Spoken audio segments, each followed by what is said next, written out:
Hello everyone, it's Friday the 19th of February, it's just gone 7pm here in the UK. This is episode 46, I think, of the ProSynth Network live show, bringing you all the latest news in the world of music technology and synthesizers, and we are joined as ever by our regular co-hosts Cryss and Ben, and this week our special guest, Mr. Simon Alexander again. Hello, how are you all? Doing well. Hey, yeah. There we go. Simon, how are you, sir? Oh, good. Yeah. You've got a Raven. I have. Was that the one that I saw on Facebook the other day that just came up for sale? Yeah. I didn't. I have to confess that I had not. I think I'd heard of it before, but I didn't know too much about it, and it just looked very interesting and rare. And the guy was local, so I thought, oh, I'll have a little punt on that. So I made him an offer and met him and cleaned it up and thought, very nice. Yeah. It's really good, actually. It's very quirky. It's got probably the worst UI that you could possibly imagine because it's just different. But it's got some really great sounds in it. I have to confess that I probably won't be using it for what it was designed for techno and dance. But yeah, I mean, it's great. I remember seeing it like advertised to hell in magazines like Future Music and that back in the day. And seeing it and thinking, wow, because this was like, this was the dawn of virtual analog, really, wasn't it, a lot of the time? Yeah. And I just remember it looking like, wow, that looks really cool, but never really saw one to play with or mess around with. So. Yeah, I mean, I put it up on the group, and lots of people have actually said some quite interesting stuff about it as well. I've no idea. I mean, I know it came out sort of mid-90s and that, and it was done by a German team, and I don't think they're around anymore. Wasn't it? Yeah. No, I mean, it didn't. I say it didn't break the bank at all, and I just thought, well, it's interesting and different, and I've been playing with it pretty much since I've got it, and getting sort of used to how it does. Well, it's very German in operation, and that's not a criticism. I mean, horribly efficient. Yeah, I mean, some things are just like over-engineered. It's really well built, I have to say, and it feels great to play. But and Retro Sounds, the guy on YouTube, he's done some brilliant videos of that. And of course, I'll swing the camera around so you can see. Can you see that? OB-6. That's the OB-6, which I've been after one of those for ages, and. Yeah, the story behind that was I'd been waiting for a second-hand one to come up, and certainly the desktop doesn't come up very often in the UK, and there's not a great deal of difference between new and second-hand prices. So I thought, oh, sod it, and I got a really good deal from Rubber Dub up in Scotland. So thank you to you guys. And I did mention the show, and they did say that they might stick their head in and say hi. So thank you very much for that. Yeah, and now I can blag some sounds off of Cryss, but he doesn't know that yet. Talking of which, how are you, Cryss? I guess you're kind of like in California, so you kind of missed this horrible cold blast that's coming down through America at the moment. Yeah, we had our little cold wave, but it's long gone now. So we're sunny and yeah. Yeah, I saw a map of America, like a heat map, and somebody said it was like a 7-Eleven microwave burrito because it was like all cold in the middle and hot on the outside. Yeah, there's been a lot of shipping delays across the country too. So what's that? No, I was saying our head office is right in the middle of it in Texas. It's just like shut down. Yeah, things are pretty crazy in Texas right now. My little episode last week where I got my faceplate was the last part I was had got yeah. for my Princeton, and now you notice that the cabinet's down in that corner and the chassis is up over here somewhere. There it is, because they sent me the wrong one, and I had a problem with it. So imminently, I'm expecting the return of the replacement, but I noticed that the one that I sent back to them is being held up because of weather. So yeah, crazy times. Ben, how is it in the north of England? Are you all dried out and got rid of the snow like we have down here? Yeah, it's warming up a little bit now. It's not as bitterly cold. Shaving your head isn't a good idea. It's just really cold all the time. Plenty of headgear needed. Try and fend it off. I haven't got that desperate, but I am due a defluffing or whatever they want to call it. Yeah. But I now am officially part of. Yeah. I'm immunised, or part of the way to being immunised. I've had my first jab. What's that glowing green ring round you, Rob? So my wife said exactly that yesterday. She says, you've got a glow around you like the Ready Brek kids. Only British kids will get that. So that was interesting. And no side effects, touch wood, as yet, apart from just a little tenderness where it went in. But yes, I'm now part of Bill Gates' zombie army, and my 5G signal's fantastic. Anyway, let's move on. Let's do some show stuff, shall we? We've got a whole bunch of stuff to go through today, so let's crack on. Before we do, don't forget you can join us on our Facebook page, which is Pro Synth Network. Just go to Facebook and search for Pro Synth Network. You will find that there. We're also on Twitter at SynthPro, Instagram at ProSynthNet. And of course, we are here every Friday from 7 till 9 UK time. And if you want to make a donation to us, we would be utterly grateful. The link is down below in the description, which you can click on, but there it is on the screen as well. Should you want to send some cash our way, it help the show stay on air and carry on with our high production values. There you go. So let's move on to the first news topic of the day. Now, this first news topic wasn't going to be the first news topic until about an hour ago, and then all of a sudden it jumped my running order right to the very top because I think this is stunning news, but you have to be committed to this. So we all know that GForce Software are the proprietors, the owners of a wonderful example of an Oberheim 8 voice. And they teased something fairly new in an email shot that they put out just the other day saying, here's a 30% off discount code, because they're doing this Bright Sparks thing. Here's a 30% discount code for you, but you might not want to use it until Tuesday. It's actually £30 off. Oh, was it £30? I thought it was 30%. Yeah. Oh, £30. Okay, well, it was at £30 or equivalent, yeah. May end up being close, hopefully, but... Yeah, fingers crossed. So, they teased that something would be coming Tuesday, and so we're all just like, okay, well, we'll just mention this, speculate on what it might be. We don't need to speculate, because about an hour or so ago, maybe a little bit longer, GForce released this video onto their YouTube channel, which was a 15-minute patch design Everyone video. knows I love this synth. And what I really love about it is the simplicity of each individual SEM. But when you put them together and use something like unison mode, which is absolutely my favorite mode, you can build up these, what I regard as kind of real epic soundscapes. And So I'm just going to...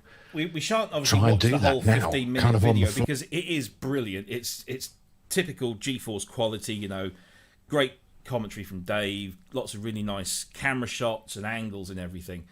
And I guess what we really ought to do is tell everyone to go and watch this and get the surprise, but you're not going to get it because basically at the end there's a big reveal where Dave says that none of the sounds that we've been listening to have come from that 8 voice. They've come from this, which is the OB-E. And the OB-E is their forthcoming instrument coming out on Tuesday. This is their 8 voice. And this is spectacular news because this is, it's one of those kind of holy grail synths that is kind of universally loved. I don't think I've ever heard anybody have a bad thing to say about this synth. There are lots of, it's only there for the last few seconds of the video, but Dave does reveal this. We're not, like breaking any agreement. It's out there in the wild. So I guess we just need to start talking about how excited are we, or not, as the case may be, about this thing. We'll start off with our guest Simon, because you have some SEMs, but you don't have the 8 voice. I can't remember what you've got because you've got so many in your infinite synth cave. Sorry, Simon, what do you think? Yeah, wow. No, I don't have an 8 voice. I've got a TVS, so I've got a 2 voice, and I'm so pleased that Dave's done it as well, because he's a perfectionist. I think that's the right word to describe the work he does. And of course, he's got Chick Corea's machine to base it on, so I would imagine it's going to be a very good emulation. And knowing Dave, the way it's going to be set out is also going to be brilliant. That's definitely on my my radar to get. I just can't wait to hear some more demos, which I'm sure he'll do. Yes. And do we have a price on it yet? No other information. Okay. As soon as I saw this video, I dropped Dave a line, and he responded and said, "Can't give you any more details until Tuesday." And his words were, I quote, "I wish I could talk about it and give you some heads-up info, but I'd be punched in the head by each of the team until I passed out if I did." I did see something on there just as you flicked through the beginning of that, and I would imagine he has done it, because the 8 voice is 8 individual SEMs, as you know, and you have to set them up each one, and that can be quite time consuming. So I'm hoping what Dave has also done is given an option to set up one SEM and it be replicated by the 7 remaining ones as well. So so I would imagine he's done that, which is brilliant, because that was always the problem. I mean, I've played a 4 voice before, and as great fun as they are, when a voice goes out of tune, you have to sort of work out, hang on, which SEM is it? But no, I mean, it's one of my favourites. I love Oberheim equipment, as you know, and I think he's onto a winner there. I'm very excited about this. Just waiting on a price, and I don't think Dave's the type of person to shock us too much in that division as well. So no, thumbs up from me so far. Yeah. I think in terms of value for money, GForce instruments are top of the league, because definitely they don't charge for the core instrument. They don't charge what other people charge for similar kind of retro classic emulations. So I mean, there's everything about Dave I like. I mean, I love his enthusiasm apart from anything else, and he's just a lovely bloke. So yeah, I honestly I think he'll do very well with that. Yes. So, yeah, well done, Dave. Indeed, the original that he's got is lovely. I mean, I've had the pleasure of playing it a little bit. Yeah, I mean, that's incredible. It's it's a beast, an absolute beast, but a lovely thing. Cryss, I know this is going to be on your shopping list for sure. Your early thoughts? Just ecstatic about it. I mean, everybody that's watched the show knows, like, this is the one synth that I'm waiting for in either software or hardware. And having it be an 8 voice is just fantastic, because, I mean, I've got the Arturia SEM and the Brainworks Oberhausen, and, neither really do it for me. So being able to have that kind of sound, and also, again, with the features, I mean, the other GForce video that's the documentary from, I don't know, it was like about 8 years ago or so. I don't remember. It's just such a fantastic, showing all the history of it. And then this video, even in, the beginning first how many minutes, is just tuning, how long does it take? But then when you start hearing what it does and the richness of the sound, like, first you're trying to get stuff in tune and dialing it, and then he starts panning the voices out into stereo, and you're just, I mean, you have to weep tears of joy when you hear that. Yeah. So, yeah, absolutely. I've been selling gear this last couple of weeks, so I've got money ready to go for it, and it's an absolute buy for me. Yeah, absolutely. Day one job, that one. Mr. Simpson. Yeah, same for me as well. I mean, this particular secret's been doing my head in since November 2019. That's when I first heard about it. And it's, I've thought, what's happened to the OB-E? You know, it was ages ago, that, and I couldn't say anything to anyone, and I'm just delighted that he's finally got it together and it's coming out. Yeah. And like everybody, like we all agree that Dave's probably the best person to lead a product like this, because he's got a genuine love for the instrument, and he's going to want to do it justice, and well, what we've heard so far, it's been absolutely fantastic. So can't wait to get it. As soon as it's out, I'm getting it. Yeah. And I think Dave would be the first to say that, obviously we're giving him a lot of praise because he's kind of the GForce figurehead. But there is a team of people. There's him and Cryss, obviously at the top of the table. But there's a team of developers that they rely on that are probably some of the very best in the business. So obviously credit goes to them for getting that ready. So yeah. Good stuff. Any other comments on this before we move on, other than yay, bring on Tuesday? Yeah, is it actually out on Tuesday? Can you download it? I think so. I think that's the implication. And Dave said in his email, Tuesday's the day, so that's when you can talk about it a bit more. We won't need to. We'll just go and buy the bloody thing. Yeah. Really looking forward to that. We can talk about using it next week. Yes, hopefully. That'll be good. Right. Each of our calendars are going to look like on Tuesday and Wednesday, like, nah, I'm not available. That's it. Out of office. So there you go. That's the GForce OB-E. I have to keep looking at OB-E, which is their Oberheim 8-voice clone, which will be out. I use the word clone there. Homage, maybe. That's probably a classier term. Coming out on Tuesday. And if you want to go watch that video, go to the GForce YouTube channel. It's a 15-minute patch design video. And although now you know what the big reveal is at the end, it's still worth listening to because it sounds great and it's Dave and it's just good fun. So yeah, please go and have a look at that. Right. More new stuff, this time from I would say an incredibly boutique manufacturer over in France, which seems to be kind of innovation central when it comes to new synthesizer technology lately, whether it's software or hardware. But this is the news that was brought to us via Tom at Synth Anatomy, that Baloran are producing a new synthesizer, and it's called The Machin, or The Machin. I mean, Simon will remember Mel Machin, the footballer, from back in the day, ex-Norwich and Villa. But the Baloran The Machin, which looks like a rather... I mean, this is obviously a development model, so I don't think it's going to look exactly like this at the end, but there's some really nice videos that Laurent has put up showing the development process, and there is also this this kind of video that gives us an example of the sound.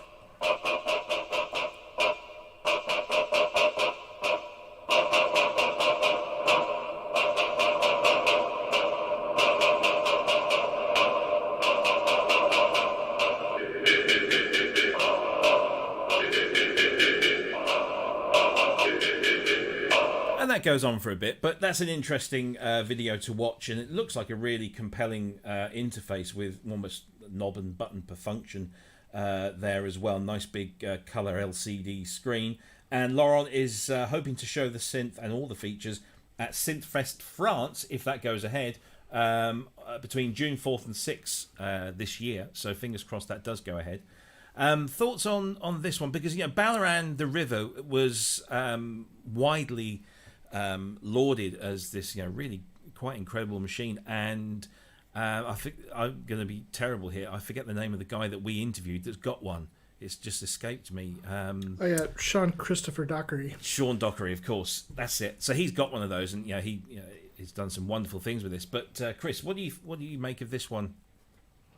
Yeah, well, it'd be interesting to hear some more sound samples, so I'll reserve some comments on that. But a couple of things that I really like about it, as you can tell even from this prototype, it's super knobby, which is a definite bonus, and it has a large screen, which I think is fantastic. Kind of reminds me of like the Quantum and the Iridium screen. I believe this was a touch screen as well, wasn't it? Yes, I think it is. And so, I find with the Moog 1 that I didn't really need a touchscreen on it. It's so well designed that it's easy to maneuver things. The menus are not, super deep. You're not having to go and find stuff. It's all very immediate within a couple button presses. And so, I just looking at it, it seems like it's going to be a very immediate synthesizer. The River was, really great sounding synthesizer. I'll be curious to see how this ends up and what the specs are. I don't think much has been said about this so far. So, interesting to see how it'll play out. I love the fact that we're seeing a lot of, really cool synthesizers coming out. Stuff that's not just, I mean, we want to run the whole gamut, from very simple monosynths that, of our youth or, to some very new complex, polyphonic synthesizers that are kind of pushing us into the future, and this is probably where that's sitting. So, yeah, Ben, what do you make of this one? It looks like I don't know if that's the final design for the panel, but it looks like it could be a nice big rack mount thing with the screen. I'm not entirely convinced. Yeah, he said he's still working on ergonomics, isn't he, at the minute? Yeah. So it could change quite a bit. But if you watch that video all the way through, it's really good because the synth itself, the synth engine, seems to go through all these different kinds of synthesis. It's obviously digital, but it has analog-y sounds in there. It seems to do a bit of wavetable kind of stuff. There's form amp filters on, like, going off everywhere. It's got some really great potential just from that. Like he's still working on the layout of it and that, but I think it's going to be a really powerful machine. This when it comes out. I mean, like you say, people love the River, don't they? I think this if it's priced right anyway, could be. Yeah, he says it's an analog digital hybrid, but he's not giving any information away until I guess June, which is when he hopes to show it at Synthfest France. Obviously no idea of other specifications or price even. Simon, were you ever tempted by the River, and does this float your boat? No. Before I make comment, there's actually a couple of interesting comments that going on in the chat room. The first one was I can't remember who put it actually about the buttons around the screen. If it's a touch screen, I agree that having buttons right around the perimeter of the screen is probably not the thing to do.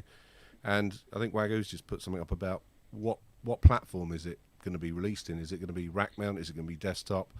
There's still a lot of unknowns. I'd not heard of this guy before. When I saw the first picture on Tom's site, I thought, wow, this thing looks amazing. It looks expensive, and it looks like it's very, very complex.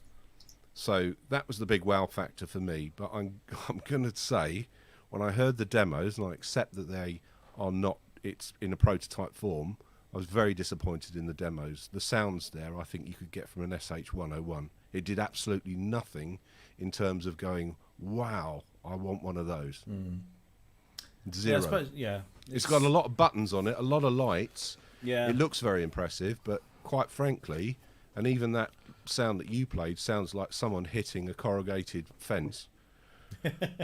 And the other thing, Rob, is I think Ben hit on it. How much is this thing going to be? Because looking at that has got all this sort of sense of about 2.5K looking at that. And if that is 2.5K, it's got to sound a lot better than those demos. And I think it's going to be more than that. Yeah, because the river. Well, then it has got to be the wow factor has got to improve 100% for me. And I think for the people that would want to buy it, I don't know. ask yourself this: if you had, well, let's say it was $3,000, based on the sounds that we've just heard, have you got a wow factor with that? You know, when I go back again to Kodamo, when they released the first prototype and the demos of the Essence, it just sounded phenomenal. So it encapsulates your interest.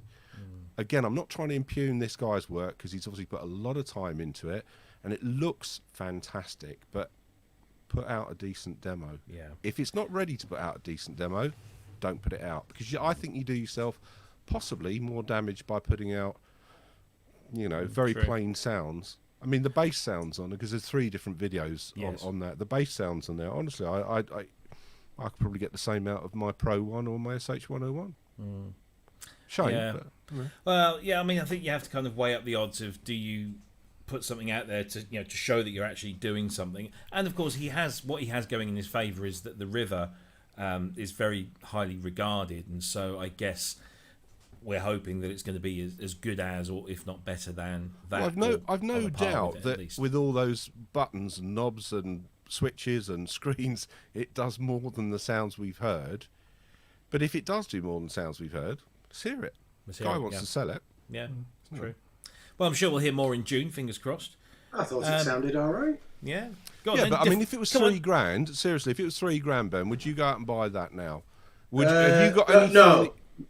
No, not off that demo. But I was excited about where it's going to go. I think. Yeah. I mean, like I say, it looks mega with all the button switches. It looks like it can make more than tea and coffee. But you know, we need to hear what it does.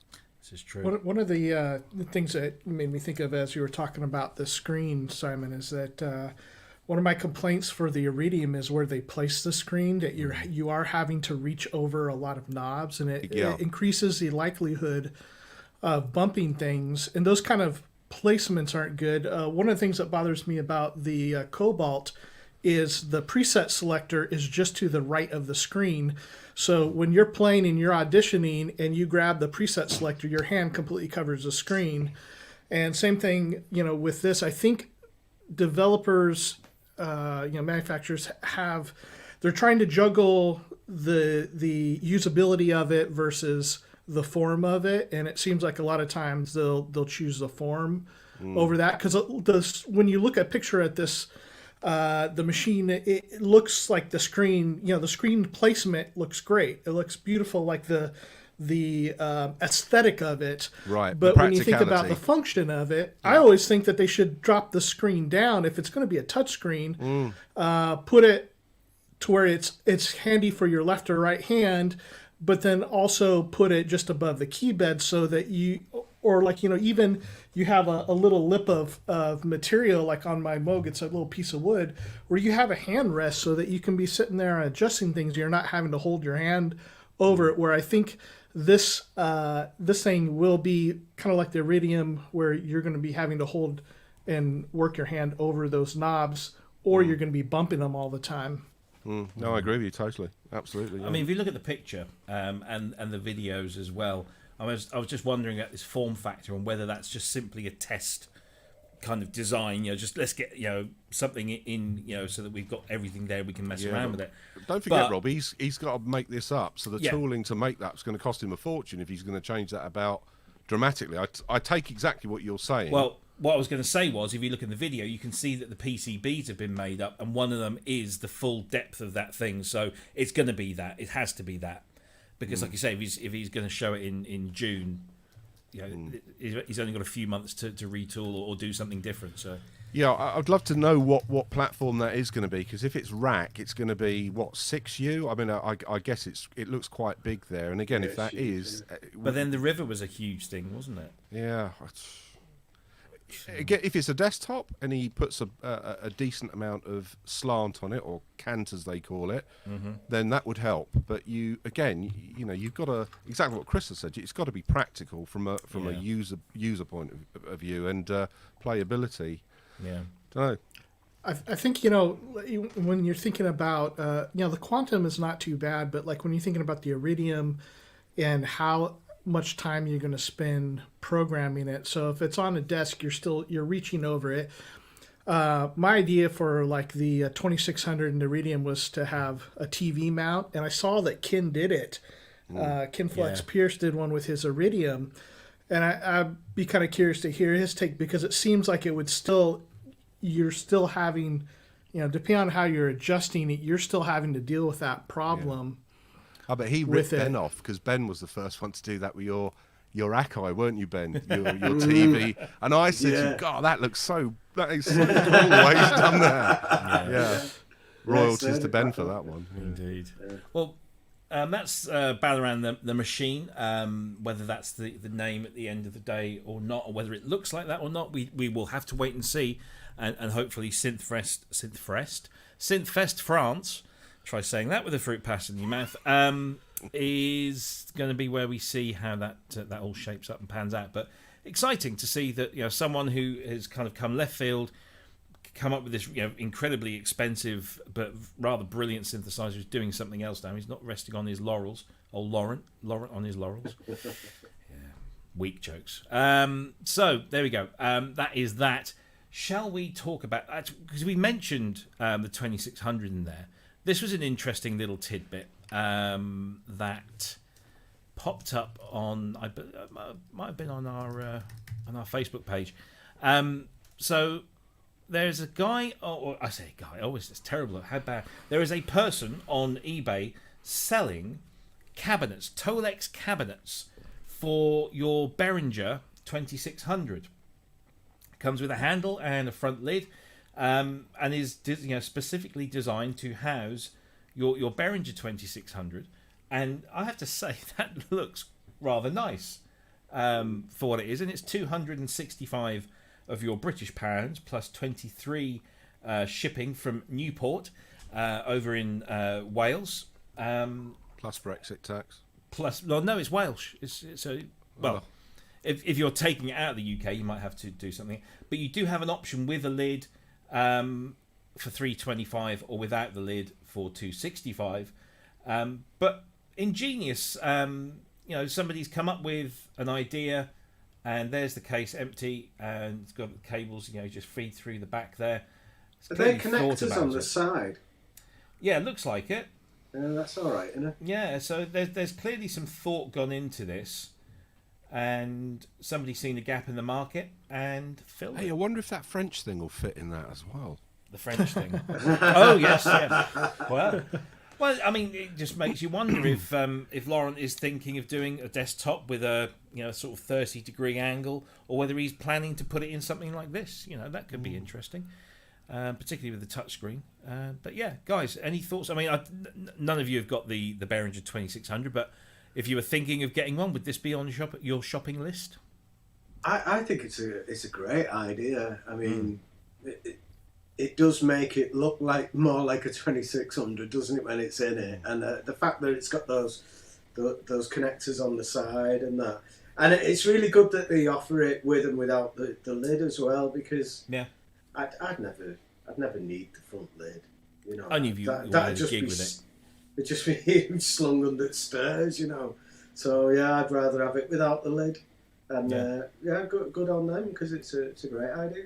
According to the description here, it says he's he again. I'm assuming they've been lucky enough to own an original 2600, and they've re-Tolexed a few in their time, so they know what they're doing with Tolex, and they've used this knowledge to build a limited quantity of cases using original materials and fixings, featuring sockets that let you connect the 2600 to power, MIDI USB, without the need to remove the synth from the case. All cabinets are made to order and will take 6 to 8 weeks to ship. Cryss, you were tempted? If you were happy? I think this is a very clever idea to do. Man, cases always...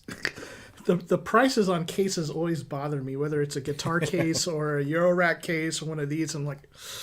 Dang, it's mostly plywood, or Yeah, it is expensive. Yeah, but it is a very cool thing, and I think this will be picked up by quite a lot of people that like the aesthetic. And when you consider that for maybe just over $1,000, you've got a 2600 and that case together, versus double that for the Korg mini version. It's still a really great deal. Yeah, it's very true.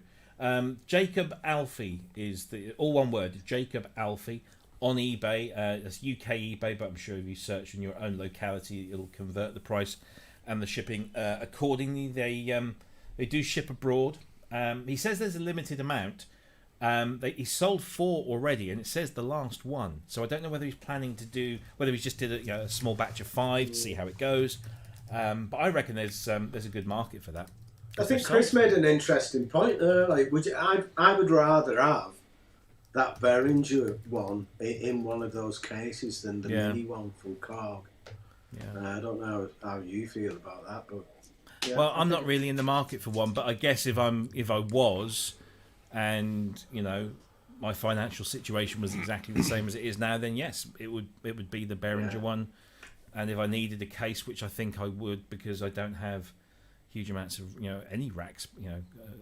Well, I've got one little one, but that's about it. So this would definitely be. I think the chart kind of goes like the full size one from Korg, then the Behringer one in that case, and then the small Korg one. Yes, yeah. It'd be great to see some other Tolex colors for it as well. I was just thinking about that because I've done some Tolexing on guitar cabs. And can you imagine the blue Marvin and like a blue Tolex case also just be so massively blue? Yeah. It'd have to be a dead light blue as well, so it looked really kind of cheesy looking. Yeah. Or if you did it in white, you would go full Smurf on it. Oh yeah, yeah. That's good. Right, let's move on. That's an interesting little thing. There's a Jacob Alfie on eBay. Go and search them, and I think there's a link on our Facebook page. Let's have a look at some software now, and this is from Pulsar. Now we have to kind of make this clear because we've got 2 topics here featuring the name Pulsar. This is just Pulsar. And Pulsar Audio.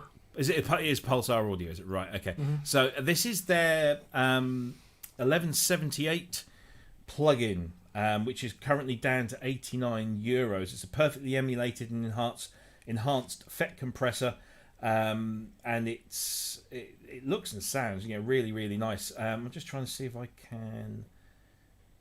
How much of the demo there was there was a better demo somewhere. Let me just find that. And get that up on the screen. Where are we? Here we go.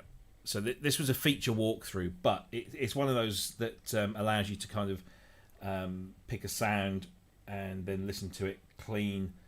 Let's try control, and this one repeats a classic choice of settings, including the famous all buttons in mode. Let's set the ratio to 8 for now to start off. Instead of a threshold control, the 1178 workflow is to adjust the input gain. By keeping an eye on the gain reduction scope and meters, we can see when the gain reduction really starts to hit. To compensate for the change in input gain, we can change the output gain control. By watching the input and output meters, we can set the signal so that it's the same level after compression as it was before, making a fair comparison. Here's what it sounds like with the 1178. So I think we get an idea of what it does and how nice it sounds. Any feelings or thoughts on this one? You had a chance to watch the video, Cryss. I watched the video. Yeah. I just thought I thought it was really, really great. I thought it was like a lesson in how to do something properly. Like everything about it is really good. The sound of it's really, really good. I love the saturation section in it. Some of the options there just sounded really, really nice, and it looks great as well. It's the graphics and everything are absolutely spot on, and that you've got the enhancement of the modern stuff at the top with the spectrum analyzers and peak meters and that. It's just they've done a cracking job of it, and the video as well. It's like really informative. When you sit and watch the video, it tells you how to get like certain sounds and how to get the best from the plug-in itself. I nearly called it a machine, because it's that convincing that it's a physical thing, you know. Yeah. I think it's really good. And Plug-in Boutique, I think you can get it for 18. Was it 89 on here? Yeah. Yeah. Plug-in Boutique are doing it at 79. So another tenner off. So there's an offer there. But yeah, I would love to have this. I think it would make your mixes sound great. It's got an excellent sound. The sidechain options are just unbelievably good on it. What you can do. Yeah. It's a cracking piece of software, and I think they've done everything right. Everything is absolutely spot on from what I can see. I probably feel different after using it a bit. I don't know, but it's great. Cryss, something you'd use in your signal path? Yeah, actually, I ended up buying it. I haven't had extensive time to try it. I just did just really quick, kind of checking it out. But so during probably Black Friday, I found out about Pulsar Audio because I was looking for an Echo Rec emulation. And there were 2 Echo Rec emulations that I bought on sale, and I thought I would like the other one better, and I can't remember. I always mix up these 2 companies. It's not Audio Thing, but it's Audio something. I don't remember. And I thought I would like that one better, but the Pulsar one tends to be my go-to for those sounds, and it's the platter echo, like the Benson Echo Rec that was used by bands like Pink Floyd. And so really impressed with that. So when I saw they were coming out with this, I was like, oh, I'm going to check this out. And it gives you the feeling of using old hardware because it's kind of got that in the GUI, but then it also has that top section that's expandable that gives you the modern metering. And so it really feels like the best of both worlds. The only thing I would say is I wish that when companies would do kind of skeuomorphic displays like that they would go I don't know what would be called photorealistic. This one wasn't too bad, but some plugins that get too cartoony. Roland Cloud. Excuse me. But I thought that the feature set of this was really great, and then you'll notice to the right of the meters, the lower meters, the analog meters, it's got saturation settings. So there's if it's off, it's like the standard 1178 saturation, but you got tape and tube and a few others there. I love the 1176 compressor. I've got a hardware Forma 1 that I use at the beginning of my recording chain for guitars and bass. I stick it on all my guitars and basses. But I love that kind of sound, and I'm not as familiar with the 1178 or what the differences are. And I said I haven't had a lot of time to use this yet, but I'm looking forward to diving in. Simon, do you have an original in your collection? I did. It broke. Yeah. The original ones, they can be a little bit flaky. The difference, as far as I'm aware, between the 76 and 78 is the 76s were all transistors and FETs, and this thing I think is just op amps. But getting back to this, I think it sounds nice, which is the main thing. It looks good. There is a lot of other options out there. UA do a ton of them. One of the best compressors I've used, funnily enough, is not the emulation of the 76. I don't know about this one because I've not got it, but the one I like is the Empirical Labs Distressors. I think they're excellent, really, really good. But there's other ones out there as well. So yeah, I need a little bit more info, and I'd need to try it to really sort of say But from a point of view of the usability and the way that they've actually done the software, I think it's very good.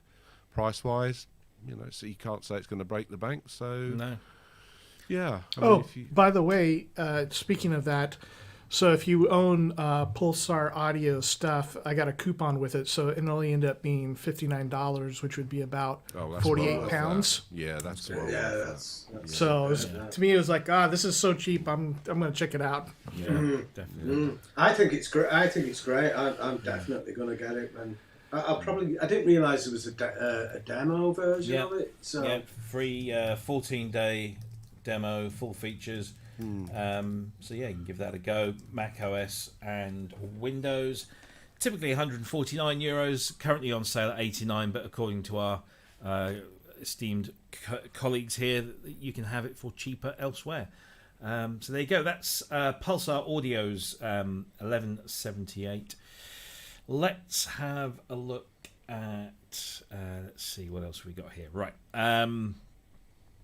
This one was. I have to say, I watched this in its entirety a couple of times since Simon posted it up on our Facebook page. And let me just find the video. So I'm filling for time here. Here it is. This is a collection of, I guess, all of the segments of Phil Collins' interview when he was interviewed for the 808 movie. Now, if you haven't seen the 808 movie, I suggest you do, because it's a very good documentary movie about a classic piece of music technology. I'm trying to click the play button on my screen over there. There we go. Right, so this is Phil Collins. It's a full, like, half an hour, 25 minutes worth of Uncle Phil talking about his use of not just the 808. I was brought up, if you like, with the CR78, which was the, as far as I can recall, the precursor to the 808. And it was a nice little machine. I mean, I have to talk about that first, just purely because of the inadequacies of that. We shan't go into huge amounts because it is a really long interview and a really nice one, where Phil talks about his use of not just the 808, but the CR78, the 909, the 707, and his kind of long relationship with drum machines from a writing perspective, and how much they actually featured on his solo albums, but also Genesis stuff as well. You know, he was using it with them. So Simon, what did you enjoy about this? I found the whole thing encapsulates. I'm a huge fan of Phil Collins, not just for his songs and his writing ability, solo and Genesis, but from a technical point of view, I just love the way all of the people from Genesis, including Gabriel, use technology in music. What I like about the way Phil Collins goes about using drum machines is he integrates them with acoustic drums, which is fantastic. You know, I know you being a drummer as well, Rob. A lot of drummers back in the day, I'm not talking about now, but just if you mentioned a drum machine, they would go, what do you want to need a drum machine for? You're taking jobs away, all this sort of bullshit. But, I think the way he used it wasn't too intrusive in his records. I think he has a beautiful blend of using electronics with his phenomenal playing, and I think again it's a different way of using an 808 than sort of house and funk and all the stuff that it's used for now. And again, I'm not dissing that. I had an 808 for quite a while, and I traded it for my LM1, and the reason I did that was not because I didn't like the 808. I think it's a great drum machine. It's timeless, but for me, it's not a sound that I write music to an awful lot. And if I did need to write music to 808 sounds now, there's a plethora of options that I could use. Yeah, but as for sorry, well, I'll say he mentions that in this interview, doesn't he? That nowadays, he often would find samples and then use them in more modern technology. He talked about the SP12 and the 1200, and then Gigasampler and a whole bunch of other stuff that he was using later and later, but still going back to those classic 808 sounds. He also mentioned, I think, a very, very poignant part was, from a user point of view, the 808 is a doddle.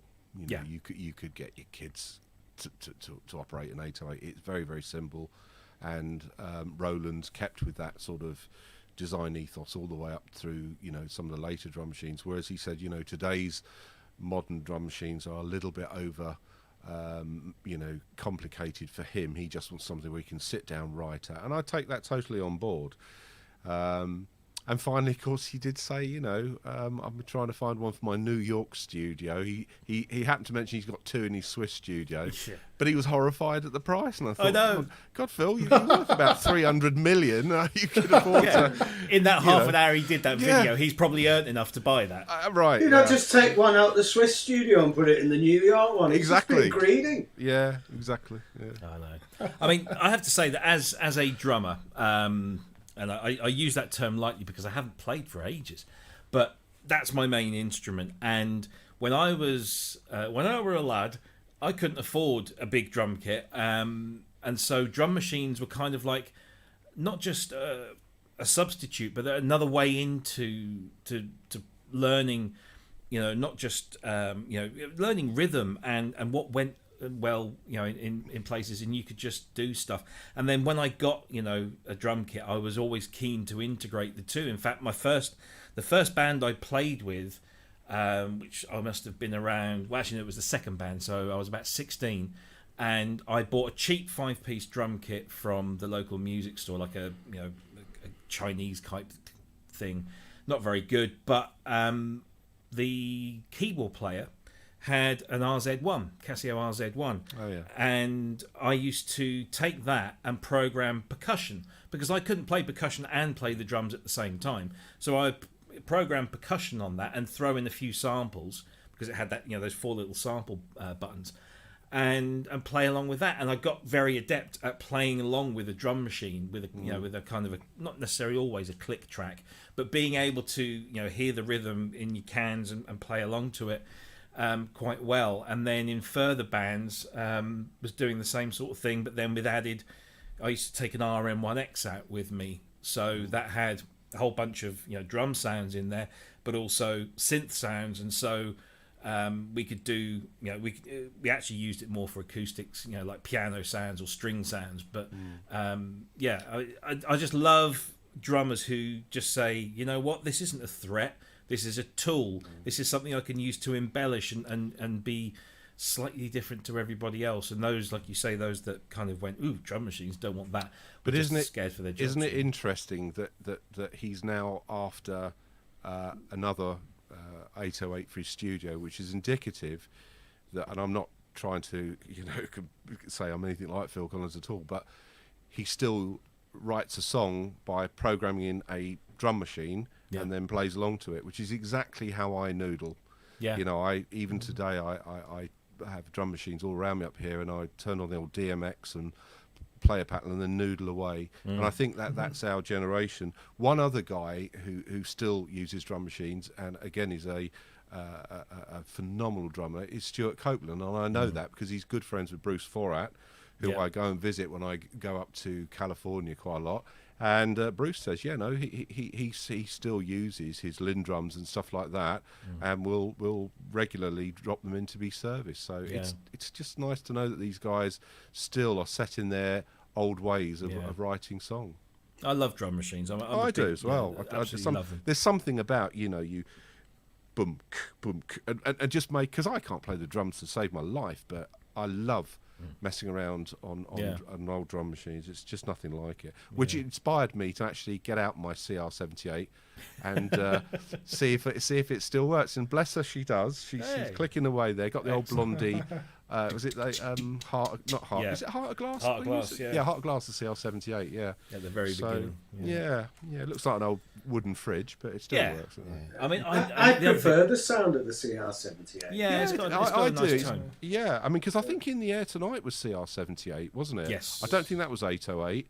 And obviously Blondie used it and that. And it's, when you EQ it, and again, if you desperately need a compressor on that, because it's just, horrible if you just leave that dry. But it's great.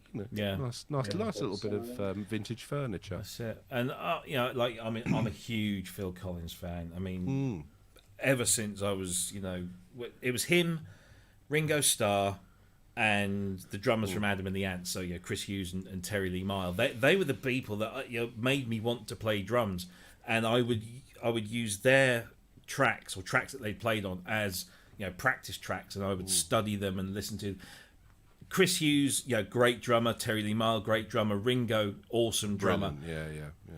Ringo, I mean, with all due respect, he is anybody who says Ringo's a rubbish drummer I will fight you to the death to say otherwise. I agree. He's one of the most perfect drummers, but he's also easy to mimic. So you can watch it, you can listen to a Ringo track, a lot of them, not all of them, but a lot of them, and it's easy to pick up. And the very first song I ever played on drums was Penny Lane, and you can get a lot of Ringo stuff down quite easily. And then when you start listening to it, and you just listen to the oddness of some of the stuff that he does, because he's a lefty playing a righty kit. I was going to say that he's left-handed, isn't he? Playing a right-handed kit, which is rare enough in its own. Exactly. But, so he starts his roll around the toms with the wrong hand, and therefore you get this kind of intonation in there, which is just very unique. But Phil, I mean, I would listen to Phil's stuff over and over and over, and he was the one that I always used to go back to practice, because he was the hardest, and I wanted to be as good as him. I still, to this day, I listen to stuff like Selling England by the Pound and Foxtrot, which are two of my most favourite Genesis albums, and then some of his solo stuff. I mean, it's just brilliant. And Brandex, if I'm wrong, he's knackered now, isn't he? Can't play anymore. Absolutely, yeah. Unfortunately, he's got arthritis. He's got. It's I'm not entirely sure, but it's bad nerve damage, I think, as well. I mean, there's a video again. If you search on YouTube, be prepared if you get kind of emotional, because I did.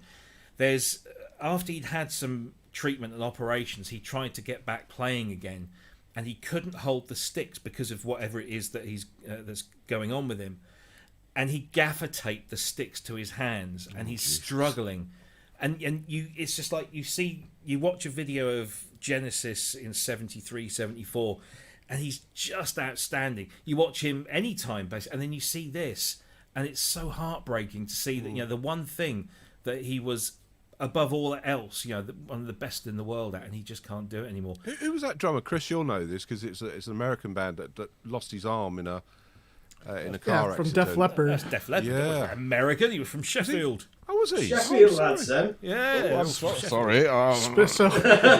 He went northern lad. Yeah. Hey, but the thing is with him, right? So he lost his arm, and tragic as that was, and he learnt to play one-handed and had D-Drum make, and then I think was it D-Drum to start with, who made this custom kit for him.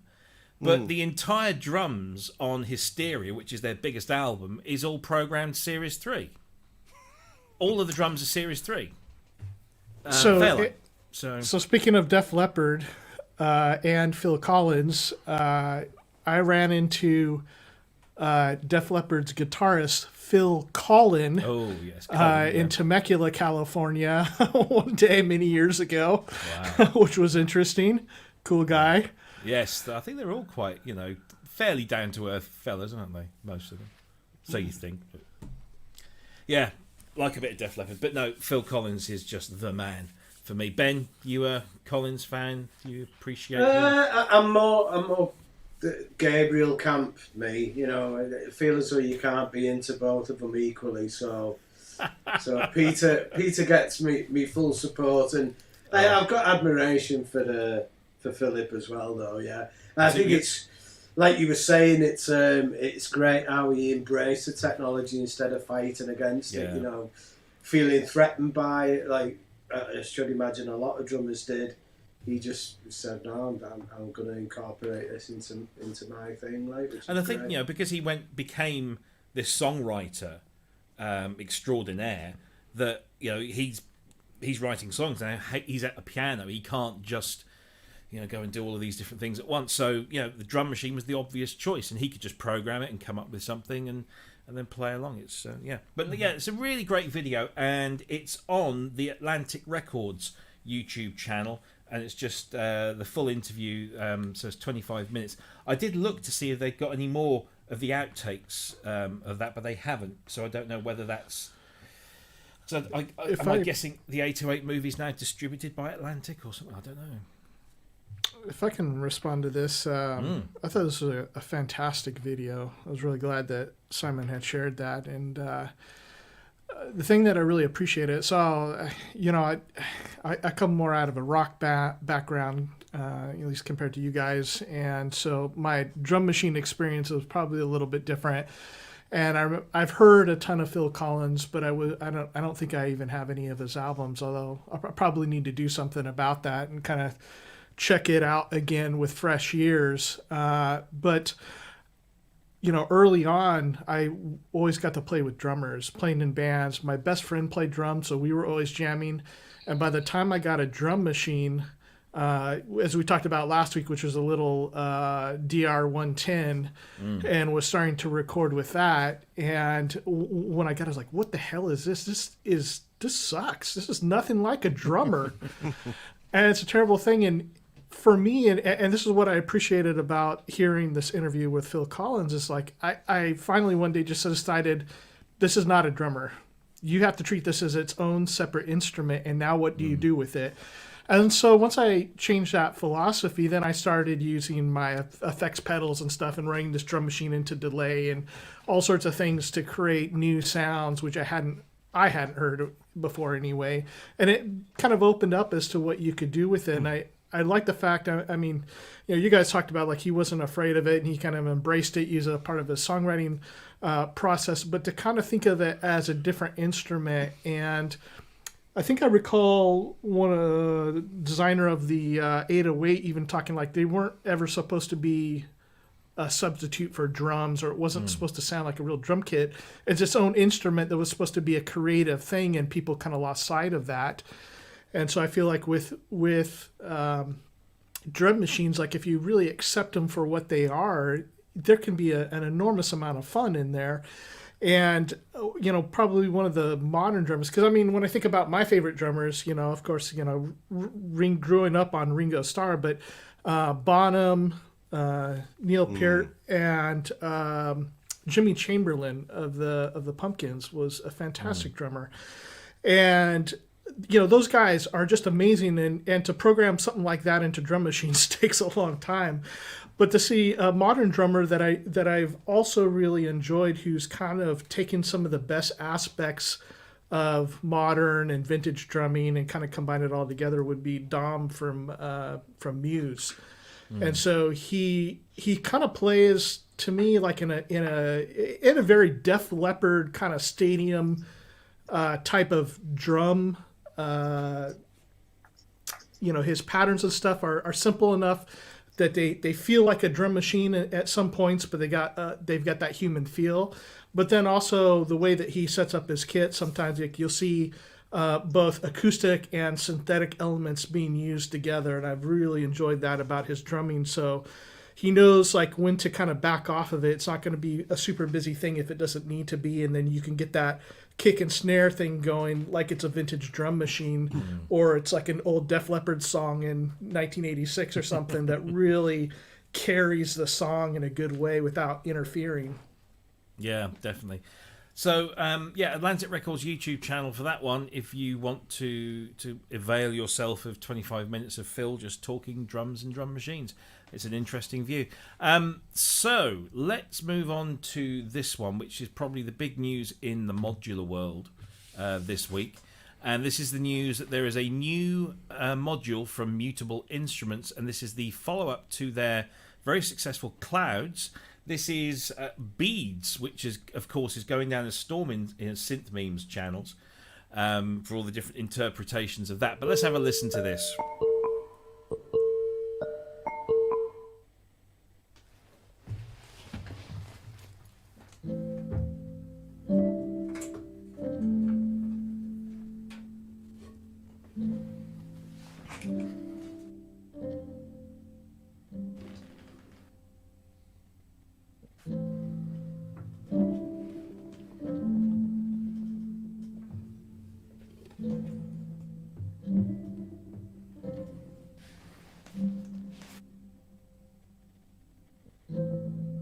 It sounds like a guitar. Yeah, I think it's a sample that's playing through. Ah. And then this is That's really from where the it comes. Morphogene. Yeah. And now we start to hear what it's doing.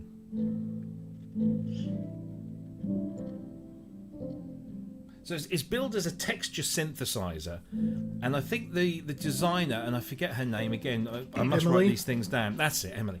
She was rather upset that the original Clouds wasn't really being used as she intended. And so this, I think, is her way of saying, hey guys, this is what you should be doing, and I've taken the idea and I've evolved it, and it's doing more of what I think you should be doing. I have to say, I'm not a modular guy by any stretch of the imagination. I do not own a single piece of it, but I do like what this does to the sound, and therefore I'm going to wait for the VCV rack version and play with it in there. But this is really kind of set the modular world on fire this week. They're all very excited. They're also all very disappointed to hear that this is Emily's last module. She is effectively retiring from doing this stuff, which is a shame, because if this is what she's capable of doing, this, it's a great loss. So hands up, who is Euro? I mean, we've got Cryss. I know you don't have anything, Simon, but do you like what this does, Simon? Do you like the effects that it's doing? Sorry, I kind of missed what it was doing. What was it doing? Explain, Cryss. You're the expert here. I don't know. What was it doing? So sorry, Emily, if you're watching. I couldn't really hear what it was doing. Go on, Cryss. Sorry. So the original Clouds module, I guess you would call it like a granular synthesis. It could also be used for granular effects, including like a granular delay. And so I think Emily had intended it to be used more in a synthetic fashion. So for you to sample grains and then play those as a synthesizer itself, but the primary and dominant use of Clouds was more as kind of an effects module in the Eurorack world. So the common phrase that people would always, the mantra was rings into clouds, and which was using Mutable Instruments rings, a carpless strong resonator. I think we should give it to Andy Brooks for his hashtag FFS, so I can hear it, because I don't know what it's doing. So, yeah, I mean, it's basically a reinvention of the Clouds. Same concept, live granular processing of an incoming audio signal. So you can freeze stuff, and you can use it, to change the pitch and the density of the grains and shape it. Yeah, I mean, I don't fully get it because I'm not in that world. But I have to say that, everything that I've heard come through, I think it does some, and Clouds was the same. It does some very cool stuff. And I did actually mess around with Clouds a little bit in VCV, because I think it's audible instruments or something that do. Yep. Because am I right in saying that Emily open sources the code that she uses? Yeah. So hopefully we'll see a version of that of this in there to play with at some point. Benjamin. Yeah, so go ahead, Cryss. Yeah, and this is just as far as the Eurorack world. It's a really big deal. It's one of the three most popular modules. If I had to guess, I would say Mass, Rings, and Clouds are the most popular, or the various variations of the Mutable Instruments stuff, because she put them as open source. There's been a lot of people who have taken and made like clones of them, hardware. So there's a lot more of that out than the actual Mutable Instrument stuff. And when I started getting into Eurorack stuff, and I'm not real super deep into it, but the Mutable Instrument stuff, just the kind of the philosophy of it and the styling and everything, of course, primarily the sound, because Emily's a brilliant designer, and those were the first modules that I really collected. And by the time that I got into it, Clouds was long discontinued, and so I had a bunch of Mutable Instruments modules, but when I went to buy Clouds, I ended up getting this here, which is Supercell, and it's one of the other manufacturers that have kind of built on that.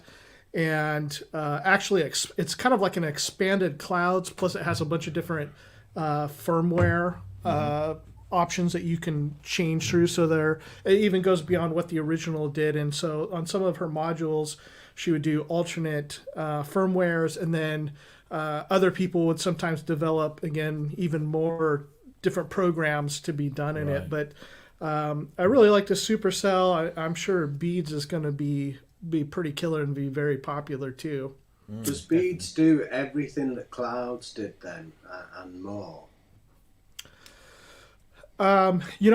Because of this week, I haven't really gotten to look into it too much. Oh, right, okay. So I couldn't answer that. I know just real basically that it's kind of doing similar things, but Emily really wants to focus on the usability of it. And so kind of the process of what I've seen her, she talks a lot on the Mutable Instruments forum about design philosophy. In fact, in our Facebook group, I posted a link to a thread where she posts a bunch of and it's not even all of them, it's just a handful comparatively of the design changes to it, knob layouts, and really is refining that for the user experience. And it's kind of gone from very complex, where there's a lot of turn two knobs at once, or hit a button and turn a knob and that kind of stuff, where there's secondary levels to or like the braids oscillator, where there's menus involved with it, to plats, which is just everything is on the surface. What you see is what you get. And I think Beads is a little bit more complex than that, but definitely meant for the user experience. Looking forward to Paper Mache and Tinsel. You could have been more rude than that, I guess. Are you tempted by this at all, Ben? I was trying to think, what is what it's granular, isn't it? It's granular synthesis. What is the kind of benchmark granular synthesizer? You think of wavetable. Do you think of the PPG or the Waldorf Wave? What is the granular synth? I don't think there is one. Is there really? No, but there's a lot of pretty good ones. And I think Clouds would be among the ones that people would think of as far as hardware. The Quantum. There's quite a few plugins that are doing granular now, including, I'm just thinking about the ones that I have. I have Omnisphere does granular. Yeah, it's great in Pigments. Omnisphere. Yeah. There's a number of other things that are granular effects, like we've talked about on the show. So just kind of depending on how you're using it. Also, was that Audio Damage Quanta is a pretty good one. And there's just a number of them, but it's a little more on the edges as far as the popularity. So people that are into it are really excited about it. And I'm kind of more of a newer person to it. So I've been really having fun with the granular ones that I have. But it's not quite this popular as, say, Wavetable or FM. How many of those are you getting through, Ben? And trust me, hiding it under the desk doesn't, do anything. We know you're opening it. We can hear it. Yeah. I think I'm turning into a can of Guinness. Frothy on top here, let me see. Yeah. Falcon, don't forget UVI Falcon has a great granular engine in there. So does Oxo Gravy, that has granules in it. Oh dear. Anyway, well, that's Mutable Instruments and Beads, which is causing a bit of a tiz in the modular world, and rightly so. How much is it? Do we know how much that is? $299, I believe. Dollars, pounds, or euros? €299, $359. 14 HP. Is that the sort of going rate for Euro crack? I don't know. Well, yeah, on the expensive side. So it depends on what the module is, because something like a mult or a really simple filter is going to be pretty cheap comparatively, but something like a granular synthesizer in Eurorack form is going to be expensive. What does Behringer or Behringer? What have we got the definitive on what his name is? Behringer. Behringer. What are their sort of 2500? They've got the 2500 stuff, haven't they? And how much are they each? Like $80 to $100. Yeah, and the same with the System 100 stuff. I just love that 2500. I've not seen much of the Moog stuff out and about. Yeah, it looks nice, doesn't it? How's Tim Shoebridge got hold of that so early? No one knows. No one knows. And he won't tell anyone either. Tim, let us know your secret. Yeah, Indeed. It does look nice. Anyway, so there you go. Mutable instruments, beads, which is the kind of the new update to clouds. It does that and a bit. I mean, they go to great lengths to say that the concept's the same. Live granular processing of an incoming audio signal with familiar labeling on the front panel, but there the similarities stop. And everything has been designed from the ground up with several goals in mind. So yeah, if that's your thing, I think well, that's your thing. So let us talk about some new software, or a software update that has finally become available. Was it 2 or 3 days ago? And this is the news that Roland Cloud have finally launched their Juno 60, which they teased about a month or so ago. This is the Juno 60 software synthesizer, and I have to say, I mean, I've played with this. I don't have any experience with an original Juno 60, I don't believe, but it does sound very, very nice. And a lot of people are saying that this is probably their best effort yet in terms of just nailing the original completely in terms of the sound and the feel. And it's got some extra little bits added on to give you a bit of variety in there. And it does sound incredibly good. Let's have a listen.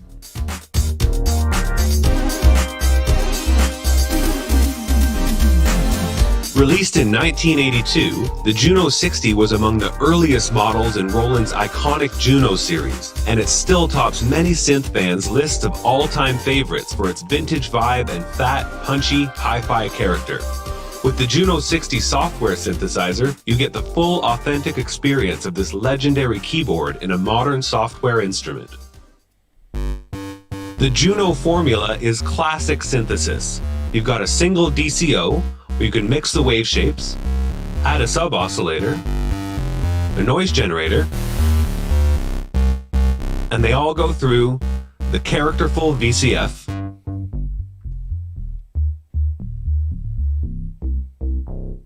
and of course, the legendary swirling chorus. It all adds up to a sound you can't help but love.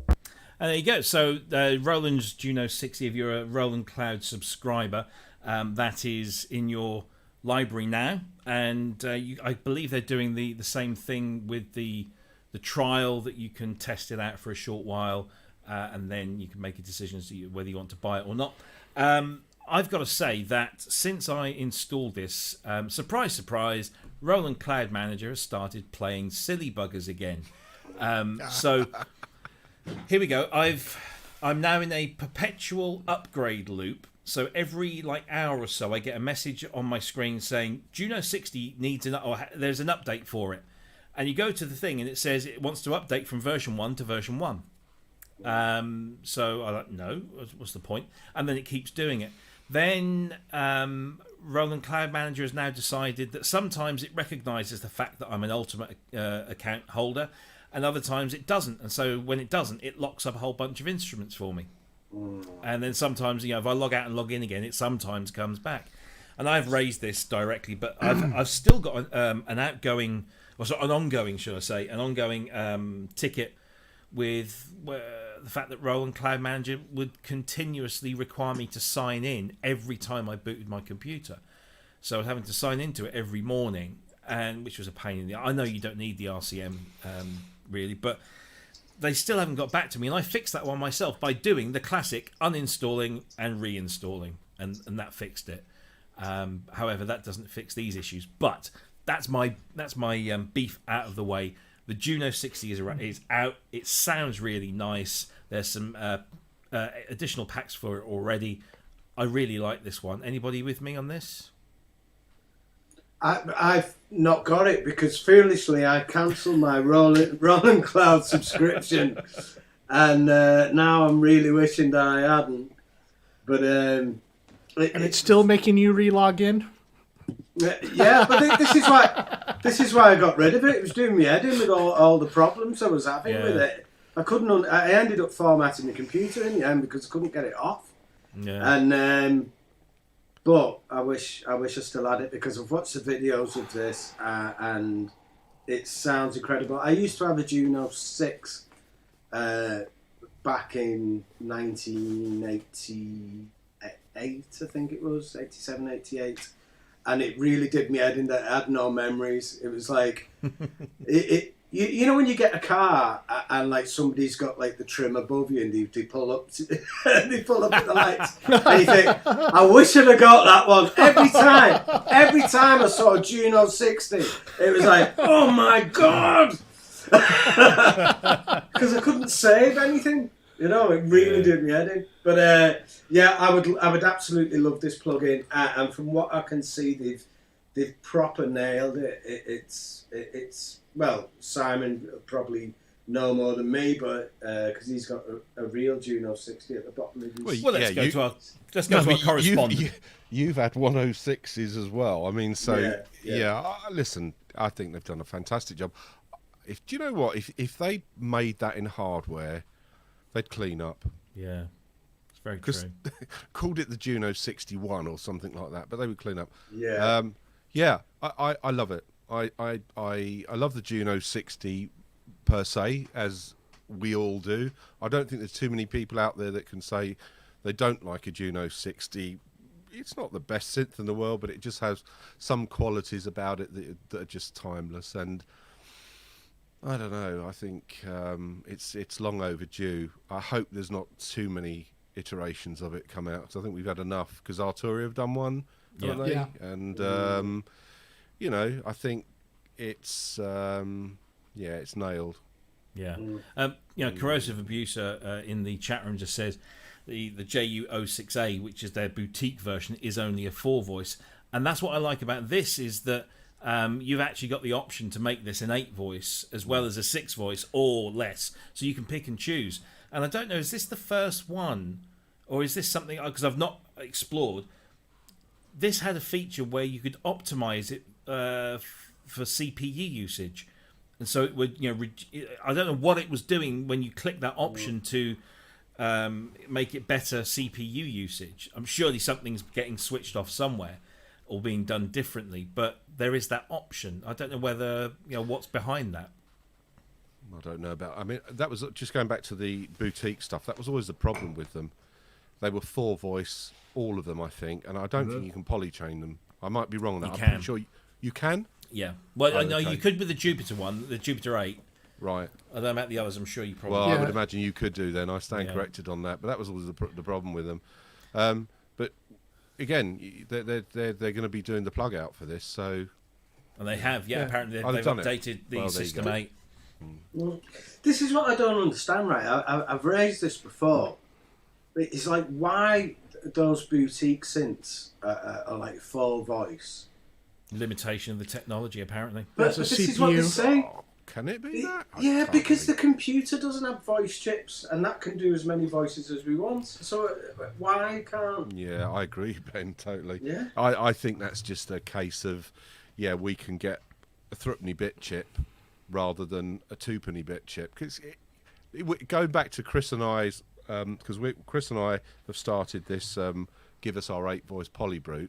The technology now is so cheap for one chip to do X amount of voices. I mean, I opened up my OB6 and actually had a look in there, and there's bugger all in there.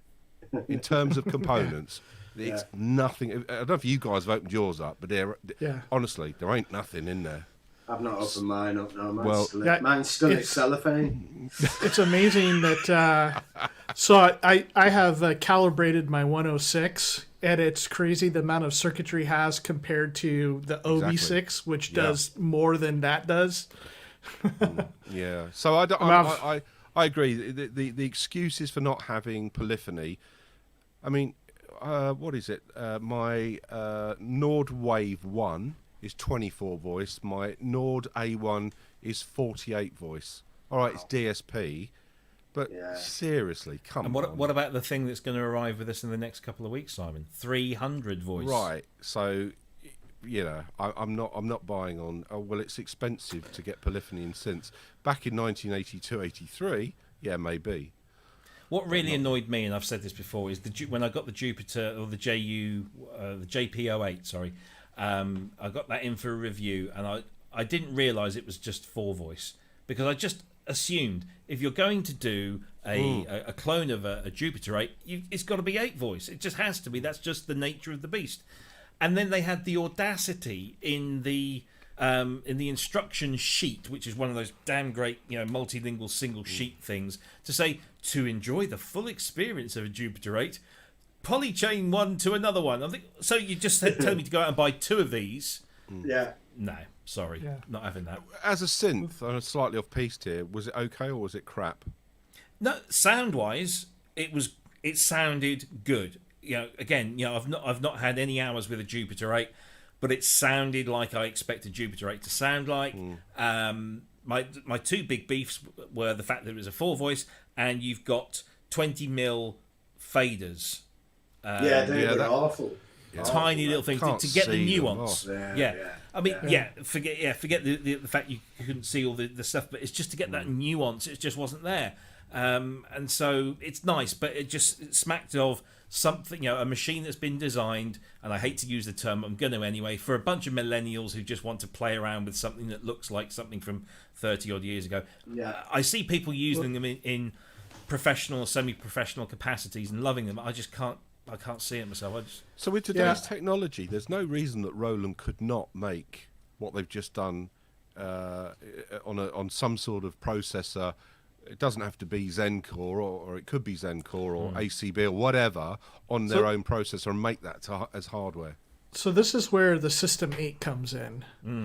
And so it's the same technology. It's running the same ACB software as the Roland Cloud Legendary Series and the boutiques, and it's a lot better value for your money as far as things, because you're getting double the voices for any plugin, plus you have 4 separate synthesizers in one, so you have the System 8 and then whatever plugins you want to put in there, 106, 60, Pro Mars, whatever, into it. And so as we talked about, was it last week, we were talking about mistakes you make, and some of them are like, you buy a lot of little things instead of just buying the one big thing that you really want. And I think that's what it's been like, is a lot of people have invested into the boutiques because you can kind of buy them piecemeal and get them for a couple $100 each, instead of buying the System 8, which would do everything and a lot more, plus the user interface is about 1,000 times better than a boutique. I have the JX03 still, but I had the JP-08, the Jupiter one? Yeah. And, I mean, it was a pain in the ass to program. I mean, those little sliders are awful, but when you're sitting at the System 8, it's so much better. Unfortunately, it also has suffered the Japanese fate that almost all Korg, Roland, and Yamaha synthesizers suffer, where they leave off some really important stuff off there just to piss you off. And so no aftertouch, 4 octaves, And so, I mean, for years, how many years have people... Oh, yeah, it's already come up. Robert's already... they should really make a System 16 with the build quality of a real Jupiter 8 and a 5-octave keyboard. And I can't tell you how pissed off I was when the Jupiter X came out. I know a lot of people like it, but we saw really nice hardware, and it's got a beautiful key bed, and it's big, and it's made the way that it should be, and it costs $1,000 more, but that's okay. But then to find out that it was running Zen stuff and not ACB is like, oh hell! Like, why? Everybody's waiting for that mythical System 16, because it was a really good format. I mean, the System 8 is great. And and if they would update the looks, because System 8, I'm kind of neither here nor there with me on looks, but the Jupiter X looks beautiful. It looks like an older Jupiter. If they would take something like that, put a bigger screen on it, like a real screen, but then give it the ACB stuff in there, oh man, people would be super excited for that. But Roland just don't understand what people want at all. They haven't got It does seem there's a big disconnect, doesn't there, between what they think we want and what we actually want. Because a well-built System 8 with 5 octaves and maybe 16 voices would be a killer. It would. Because that was the main thing that put me off the System 8. I had a System 8, and I didn't like the fact that it was only 4-octave, and I thought the build quality was like really below par. I haven't had any problems with it. It's actually functionally it's worked really well. So I have the metal ends on it, but like I said, I'm not gigging with it or anything. And I think even if you did it, compared to the build quality of like the Korg, King Korg, or whatever the other ones are in that series, they're awful. I mean, the Roland is significantly better, even though it's a big piece of plastic. The knobs and sliders feel good on it, but it is a big piece of plastic. And if they would give us, something that was more like the Jupiter X form factor, like you said. Don't you think that Korg have got it right with these, the new format that they've got, the Pi boxes, right? Because you've got like the, which was it, the Wave State, was it? Yeah. Haven't they just brought out like a full size version? They have announced they're working on the Wave State. Well, the thing is, large one. like Roland have decided that like this should be a cheaper made unit. But what if you don't want you want that technology, but you don't want the cheaper made? You should be, you should be able to make the choice. I think having different trim levels. I'm back there again.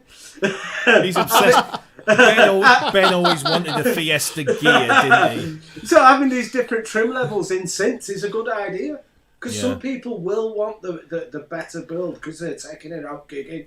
Other people might want the lighter plastic one because they're putting it under their arm and doing a stint down at the shopping mall. I think, if we're going to talk about that, I think Modal are the ones that have nailed it in terms of, you've got a desktop, you've got a 37 and you've got a 61, and they're all, $50 to $80 dollars either side of each other. So in the middle you've got the 37, and slightly cheaper is the module, slightly more expensive is the 61 note. There's your choice. Korg, on the other hand, as we've discussed before, I kind of like the idea that they've got this platform that's based off of a Raspberry Pi type board. But I don't like the build quality. I don't like the fact there's no aftertouch on the keyboard. I don't like the fact that they've just announced that if you want a 61 note version of the Wave State with aftertouch, you're going to have to pay literally double, if not more than double, the price of the smaller one. Whereas Modal will offer you 80 quid more if you want the 61 over the 37. And they're both built out of metal. And that thing where you're paying twice as much and you still get the same control surface on the Wave State SE. Like, at least expand that. Like, I understand why they did it because it's cheaper for them. Yeah. But geez, like, don't be cheap on that stuff. Like, make something that's going to be a very nice synthesizer to use by giving more knobs and sliders for us to manipulate. Chris, and a bigger screen, and a bigger screen. Yeah, the bigger screen. But they've redeveloped all the factory sounds to take advantage of aftertouch. Surely that's worth twice the price. Oh, God. I thought it responded to aftertouch anyway. No. Like, it's not got an aftertouch keyboard. Oh, it might. The engine might respond to it, but the SE comes with the aftertouch sounds. You know what's crazy about the this? Standard one. So you can buy the small Wave State, or you could buy. Actually, let me go. You could buy the Wave State SE, or you could buy their small Wave State and a Modal Cobalt 8X along with it, and still probably be under the price than the Wave State SE. And still have the change for a bus ride home. Absolutely. And you get two synthesizers, and you get that brilliant 61 note Fatar keybed. I mean, I'm sure that we've said for ages that the Korg Martin guy, whoever puts the prices on these, is suffering with long COVID, and he has been doing it every year because he's just not realistic, is he? Because the hike from the Wave State, that the $600, £650 one, to what was it, 1,400 quid for the $1,599. Okay, and it's just stretched with nothing there. It just doesn't make sense. Yeah, they could have put more controls on it. We argued this at the time band, that there wasn't twice the value there that mirrored the price. And I'm sorry, has the price of plastic gone up? So a foot of plastic is like and the other thing is that in a similar way to the way Behringer do stuff, and say they keep the price down because they build it all in house. So do Korg. Korg make their own keyboard mechanisms in-house. So, Mode will go out and source some of the best keyboard mechanisms in the world and have it assembled, yes, in China or somewhere else, but it's made out of metal. You've got environmentally friendly end cheeks.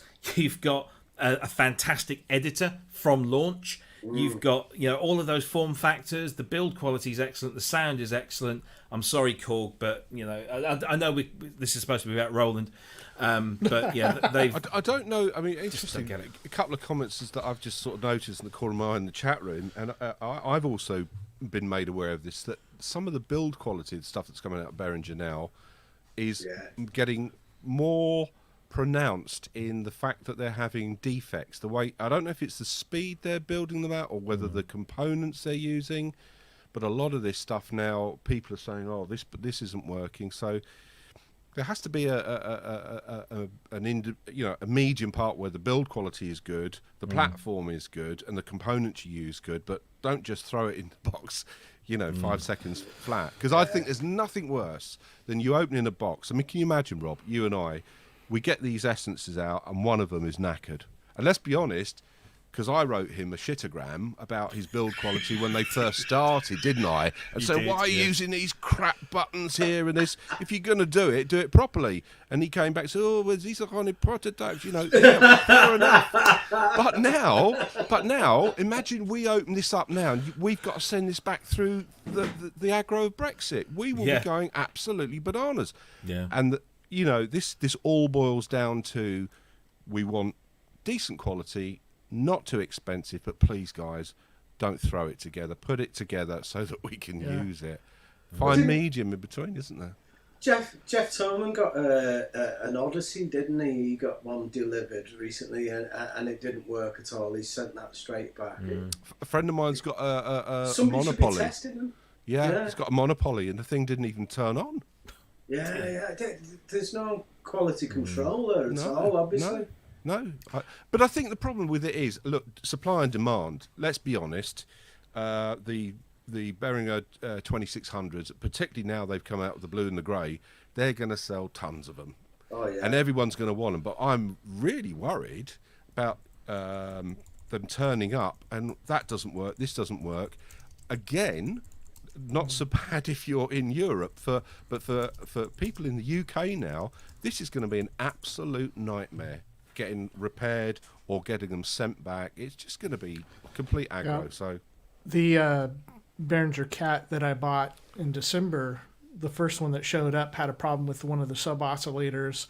Unfortunately, I had bought it from Sweetwater, so talked to their tech department. They're like, "Hey, we're sending you one right away, and you're welcome. Here's a label. You're welcome to send us it back after you receive the replacement," which is really great service. It's a shame that it had to happen in the first place, of course. It is good, though. it's brilliant. Sasquatch was talking up here somewhere here. Where'd it go? Anyway, he was talking about Mutable as a company versus some of these other ones. Like, well, they don't have the corporate bloat, and he said something about legacy costs, and I assume that is talking about like we talk about brand tax. And when I'm thinking about Moog, like, Moog is charging quite a bit because they're Moog, and they can do it. And same thing with Dave Smith. I understand that, and that's just something. But it's kind of funny when you see Roland making plastic or Korg making plastic, and then you charge the same kind of brand tax because they have a legacy name, and they're not really making synthesizers, in my opinion, that are living up to that. It just seems kind of an odd thing. Like Korg is not, their great legacy synthesizers right now are ARPs, Yeah. So like, why? See, Keith in Watford's just put up there. He's bought a 105 module from Behringer that doesn't work. Now they're probably on very short supply and demand. So is this guy going to be waiting months to get a replacement? We don't have in the UK. We don't have a retailer as big as Sweetwater. Not even close. No. And a lot of our shops in the UK are actually storing and have their distributions in Europe. And this is just, I mean, Thomann used to be very, very cheap for guys in the UK to buy stuff from. But now, it's not. You know, it's kind of sad because in the guitar market, like when I first started playing guitar, I used the electric guitar that was given to me, and I used that until I slapped down from my own hard work money that I had made to buy an American Strat. And I didn't want to go for anything in between because it was all junk, you know, wherever they were made at the time. I can't remember, but, you know, offshore Squire stuff was, except for some select stuff that was coming out of Japan, the rest of them were junk. They're just trash. Mexican Strats were trash. Don't even bother. And over the years, the quality has increased quite a bit. And some of the guitars and basses coming out of Mexico from Fender are phenomenal quality, and making it not worth it to buy Mexican or buy American made Fenders because the quality has increased so much and there's very little difference between the two. And I'm seeing a lot of other places in the world where guitar manufacturers are making stuff. I mean, Japan has had some great quality for a long time. And then one of the countries that has really come up is Korea, has become a great guitar manufacturer. And now there are other countries behind them that are slowly like raising the quality of guitars. Even some of these Indonesian made, you know, budget ones are really shocking as to what they're producing for the price. Why isn't it not like that in the synthesizer world? Very true. Anyway, we kind of deviated from Roland a bit there, but good conversation. It's a good deviation, though. It was a good deviation. Nothing like yes. a bit of deviance. No, quite. 20 to 9. Indeed.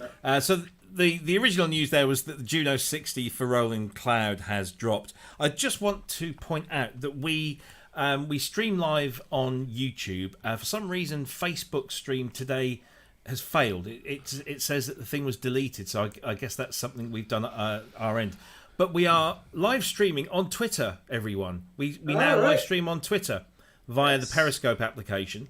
So if you are a Twitter user and you want to use us, we're live streaming on there as well. You're going to say that. If you are a twit. If you're a twit, you can tweet. Let's move on to the next thing. So let's have a look. This is a company, and I believe they are Turkish. And this is our second Pulsar name of the evening. This is Pulsar Novation or pulsarmodular.com.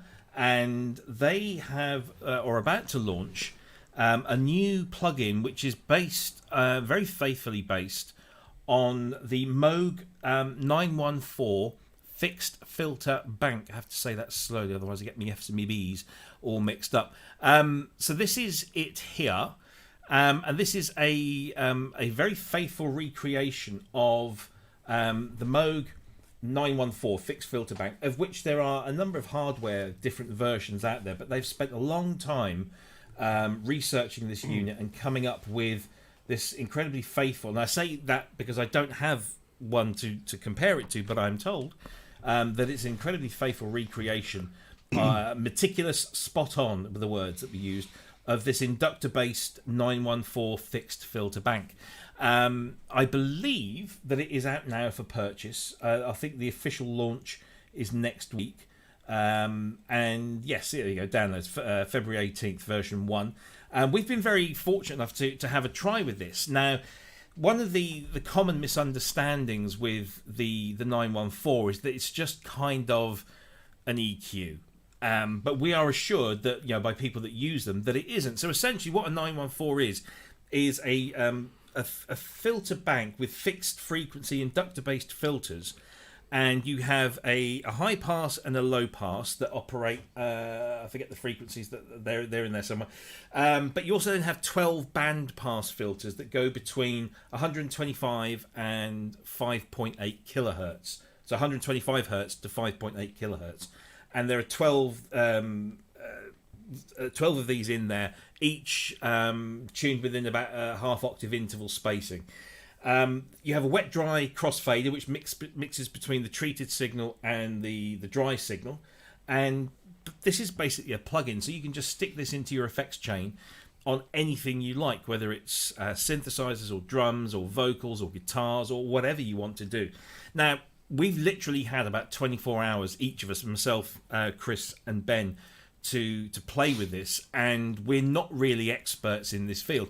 We have found that, by feeding different things in, we seem to have had a joint kind of revelation that it works really well with drums, and especially electronic drums. But this is a fairly unique thing, and they really want to kind of explain that this isn't just a regular EQ. It is a quite a useful tool. Cryss, you've done a little bit more kind of research on the technical side of things. Could you maybe elaborate just a little bit more on that than I have?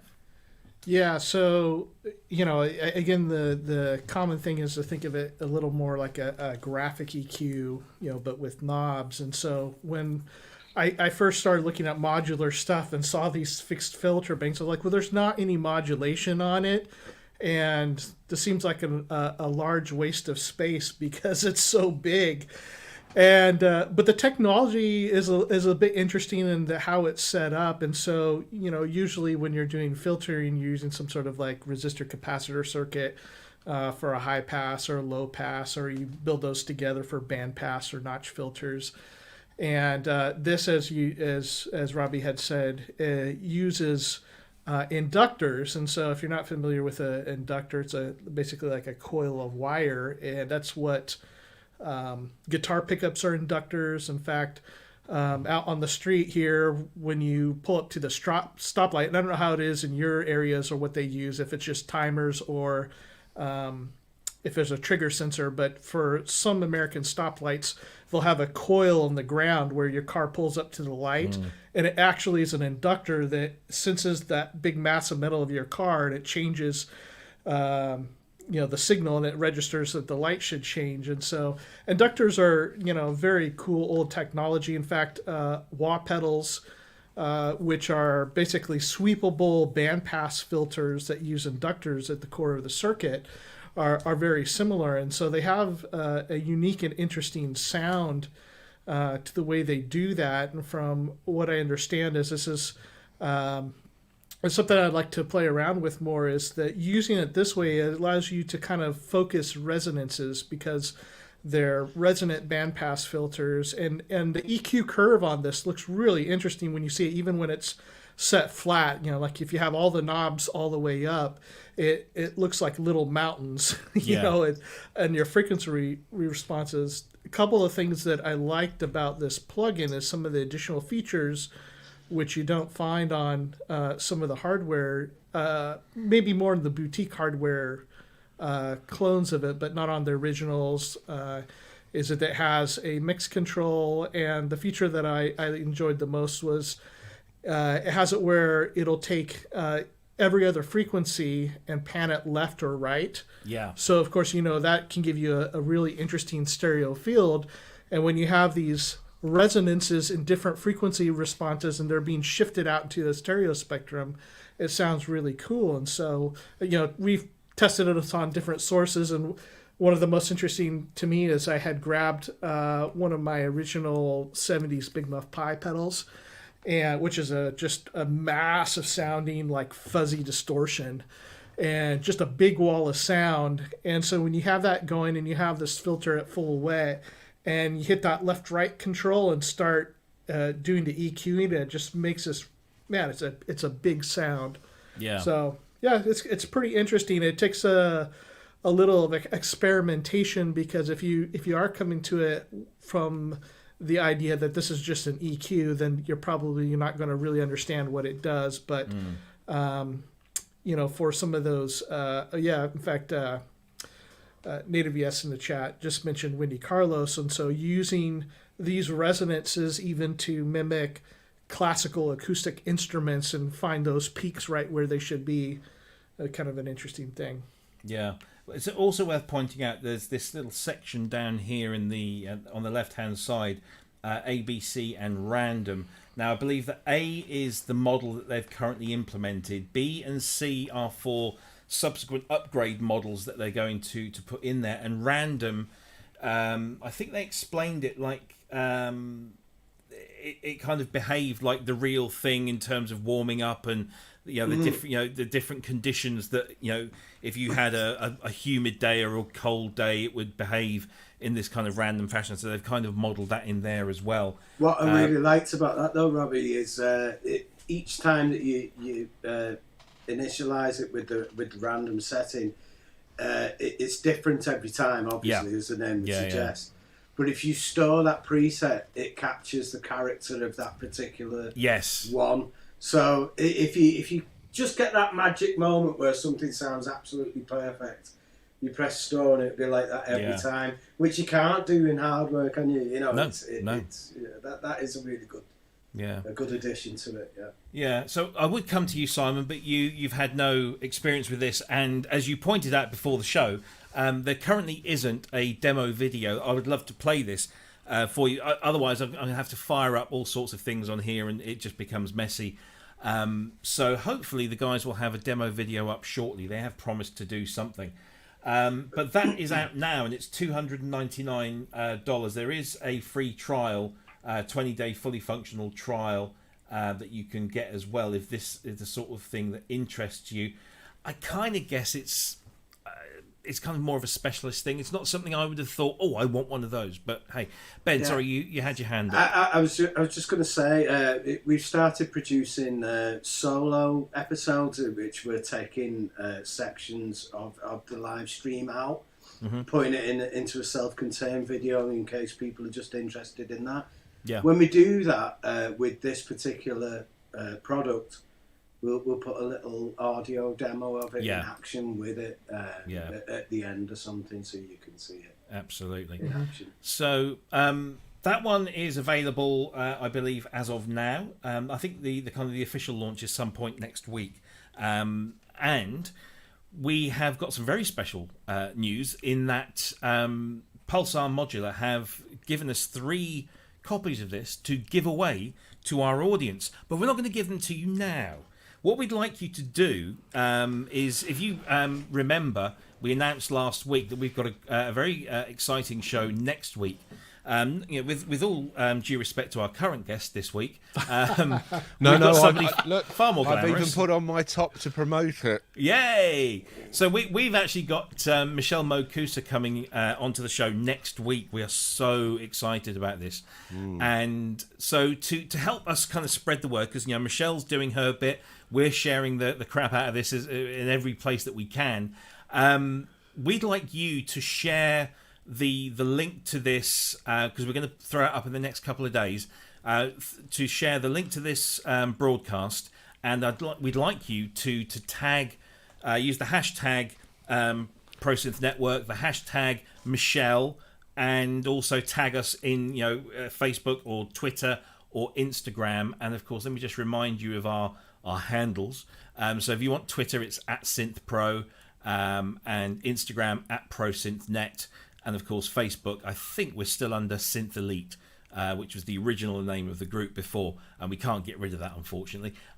So follow us on Twitter, on Instagram, and of course on Facebook. And then when you share the link to the show, just use the hashtags ProSynth Network, hashtag Michelle, and then make sure you tag us, the channel, in there as well. And then what we'll do is, whoever, we'll if you share that, we'll gather all your names together and we'll draw 3 names out of the hat, and you'll each get a copy of this plugin, the Pulsar Modular 914 FFB, worth $299. So, and we'll give those out next week on Michelle's show.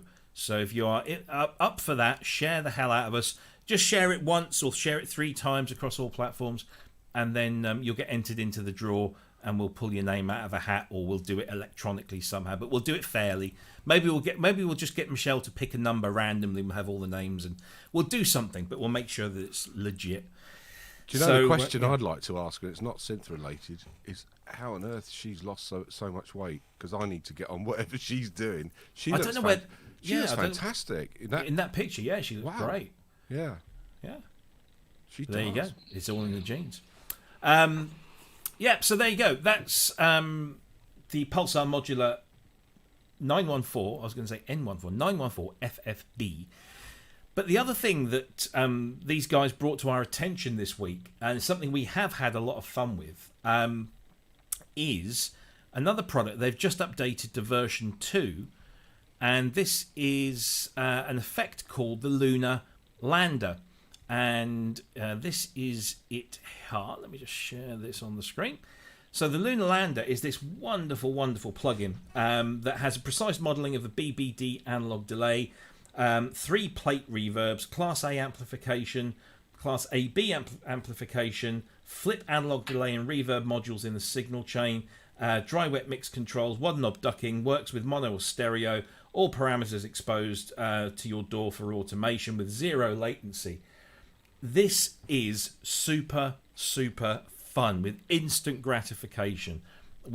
All three of us were like, once we started trying this, we all like piled into the chat on Facebook the other day and we said, this is great. And we were all producing little pieces of music. Ben produced one, I produced one, I think Cryss has done one as well. It really is kind of instant satisfaction. It's just so nice. Let's play a video of it so you can hear what it sounds like. Hey, Sahir Galt here, and we're going to take a look at Lunar Lander. The company behind it recently reached out, asked if I would do a review and walkthrough, and generously offered to sponsor this video. As always, I'm going to give you my sober thoughts and impressions. And should we try another one? Because that's doing my head in, that bloke. That wasn't the one I thought it was going to be.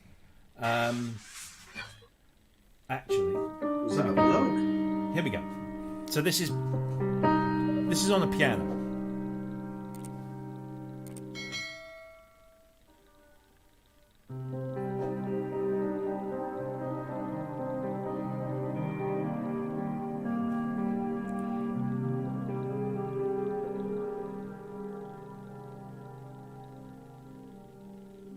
It's just a really, really nice kind of combination of delay and plate reverb.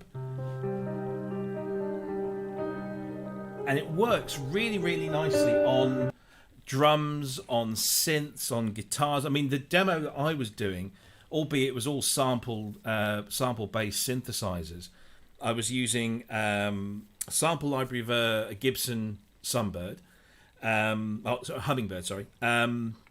I was using Superior Drummer and a scripted sampled Fender Precision jazz bass, and all of those I stuck them through different settings on here, and this is really, really CPU efficient as well. And it just, I played a couple of chords and strums and things, and it just brought it all to life. It was fantastic. Ben, you really like this. You did a cracking little demo track, didn't you?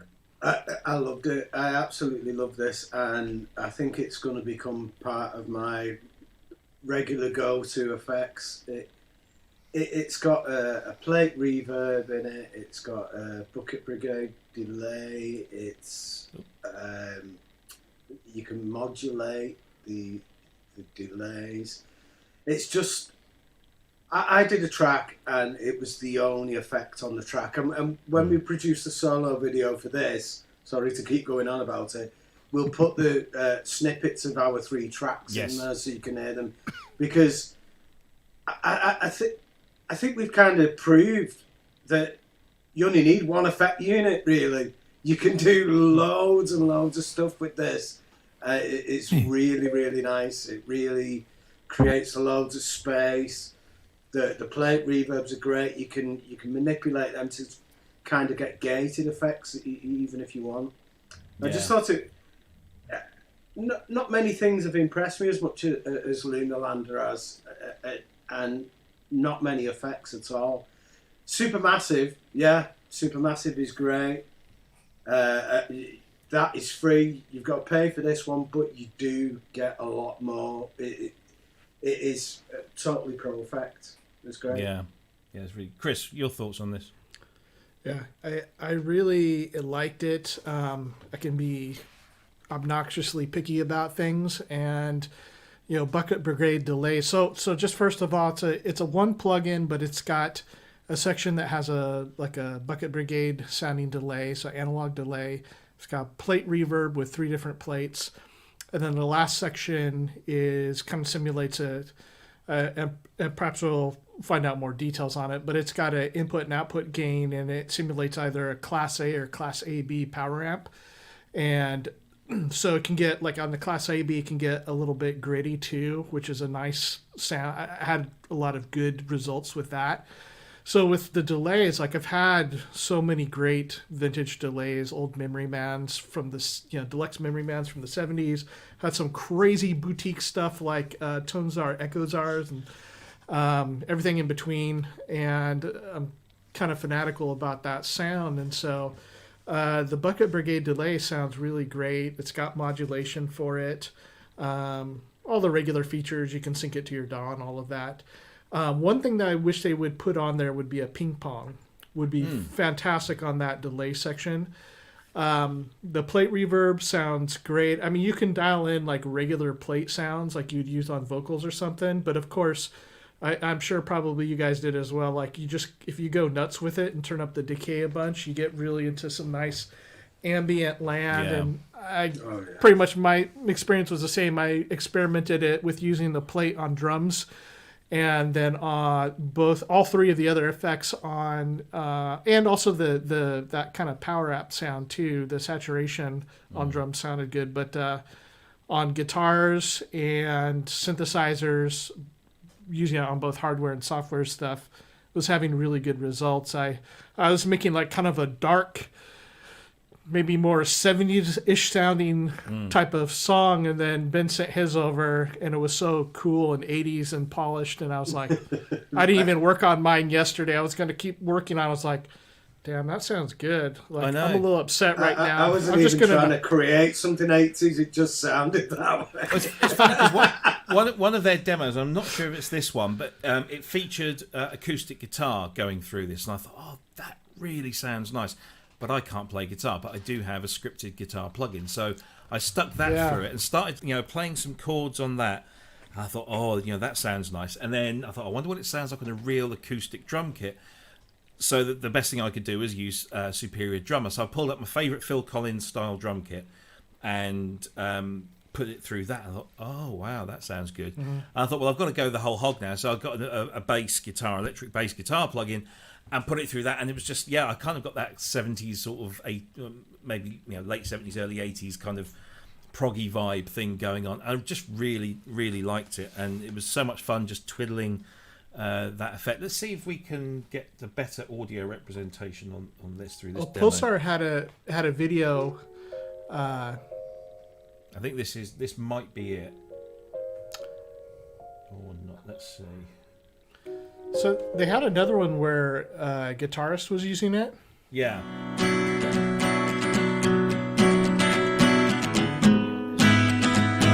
Oh, there we go.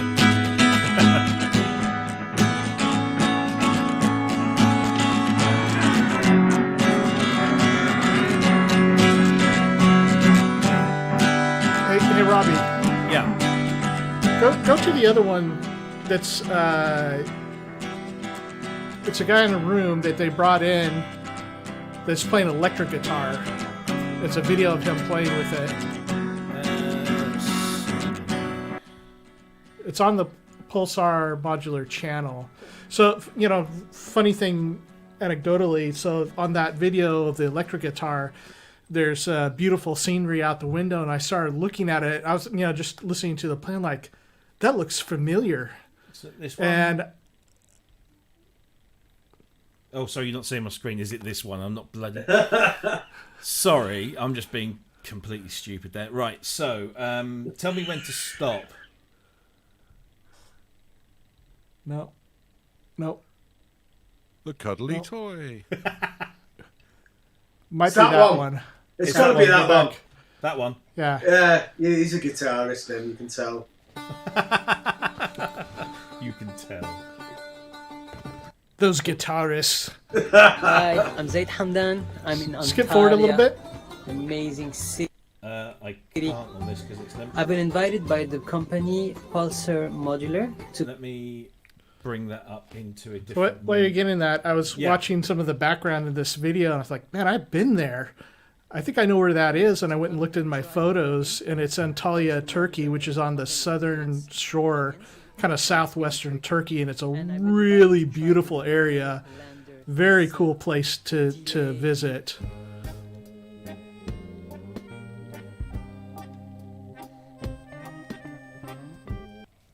Sounds a lot like a mouth organ now. Oh.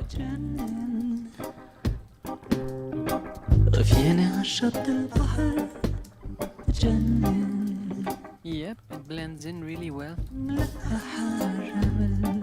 Is there a bit where... Ah, here you go. Now this is the guitar solo, where the song starts with it. So I found it a bit dry. I'm gonna add some dreamy delay on it. So it has to be kind of a slow delay.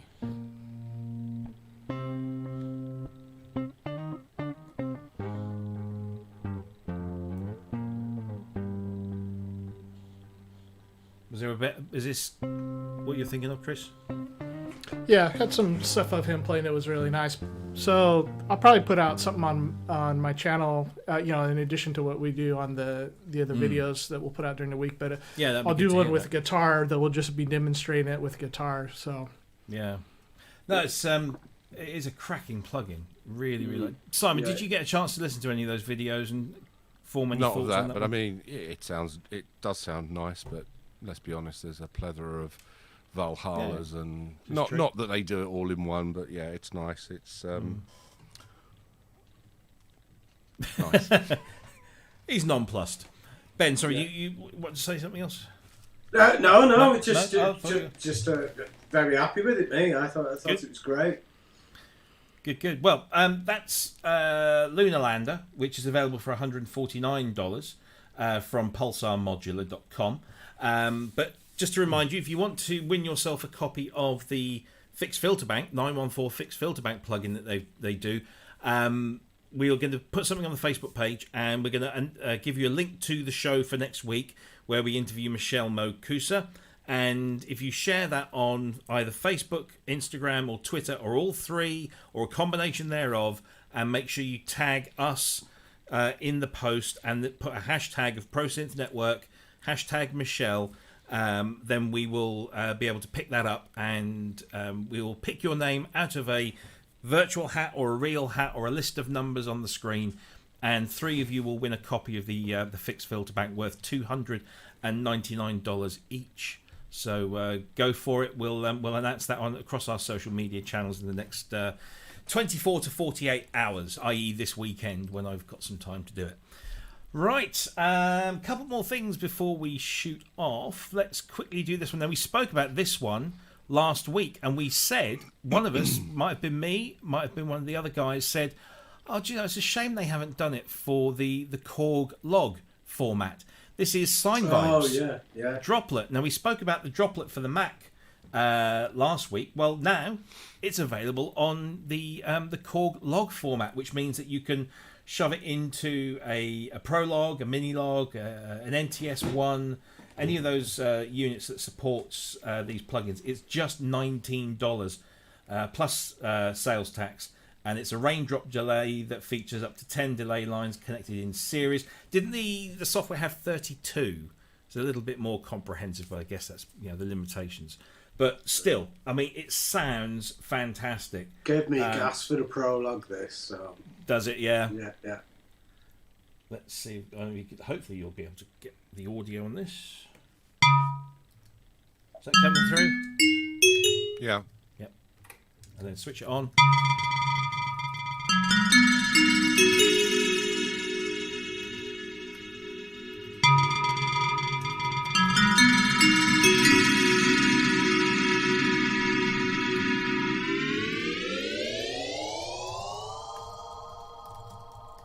But yeah, I mean, it just sounds lovely. We could go into that for ages. No, keep playing that, Rob, because that's the best bit. Oh, okay, all right, I'll do this. Keep playing.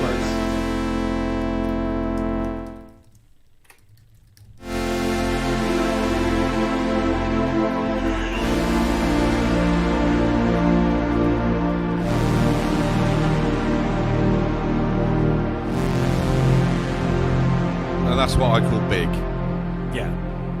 That's serious meat and 2 veg, isn't it? It's a great sound, that. Yeah. It's really nice. And what I love about these, and we say it every week, you can pick up an NTS one for £89, £99 or dollars, and then stick that into that and put anything through it, and it's such an incredible little tool. And for $19, I mean, really, we waxed lyrical about this last week. This is pretty much the same, but in a different format.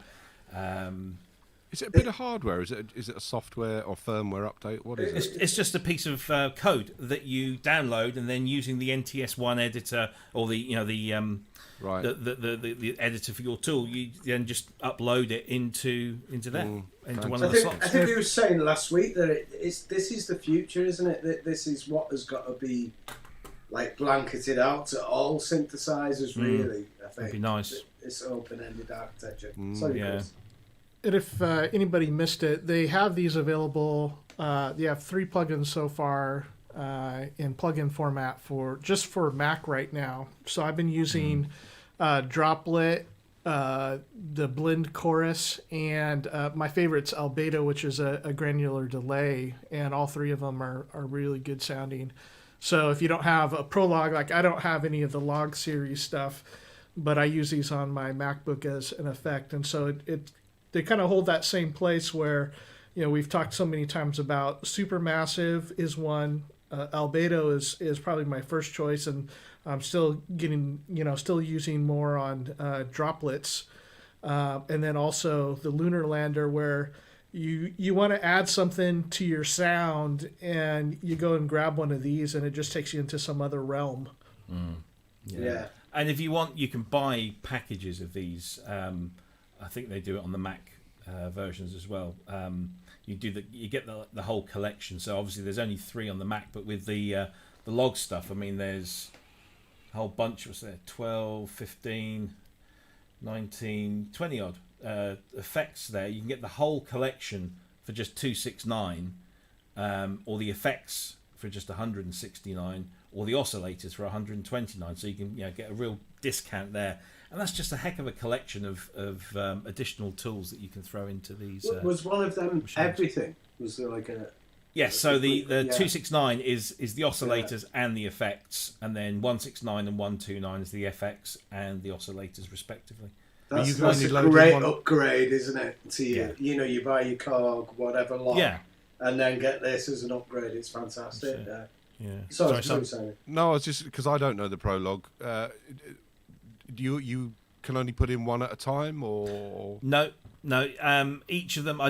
So I've only got experience with the NTS. I forget how many slots there are on there, but you can have.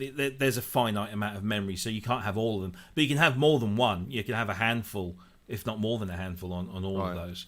So you can pick and choose. And the editor's really cool. You just open it up, and then you just drop this one in, take this one out, and then just press the button. It zaps it across. It's very so you've got these slots. If you put in an oscillator, does that take one of the slots away from the effects? Are these shared? No, I think you've got slots for oscillators and effects. Right. Okay. I'm trying to remember now. Yeah. But it's a very useful, and there are free ones as well. There are not just Sinevibes. They've got a couple of free ones, but a lot of these developers have got free plugins as well as paid for ones, so they're really good. But that, like I say, it just sounds amazing.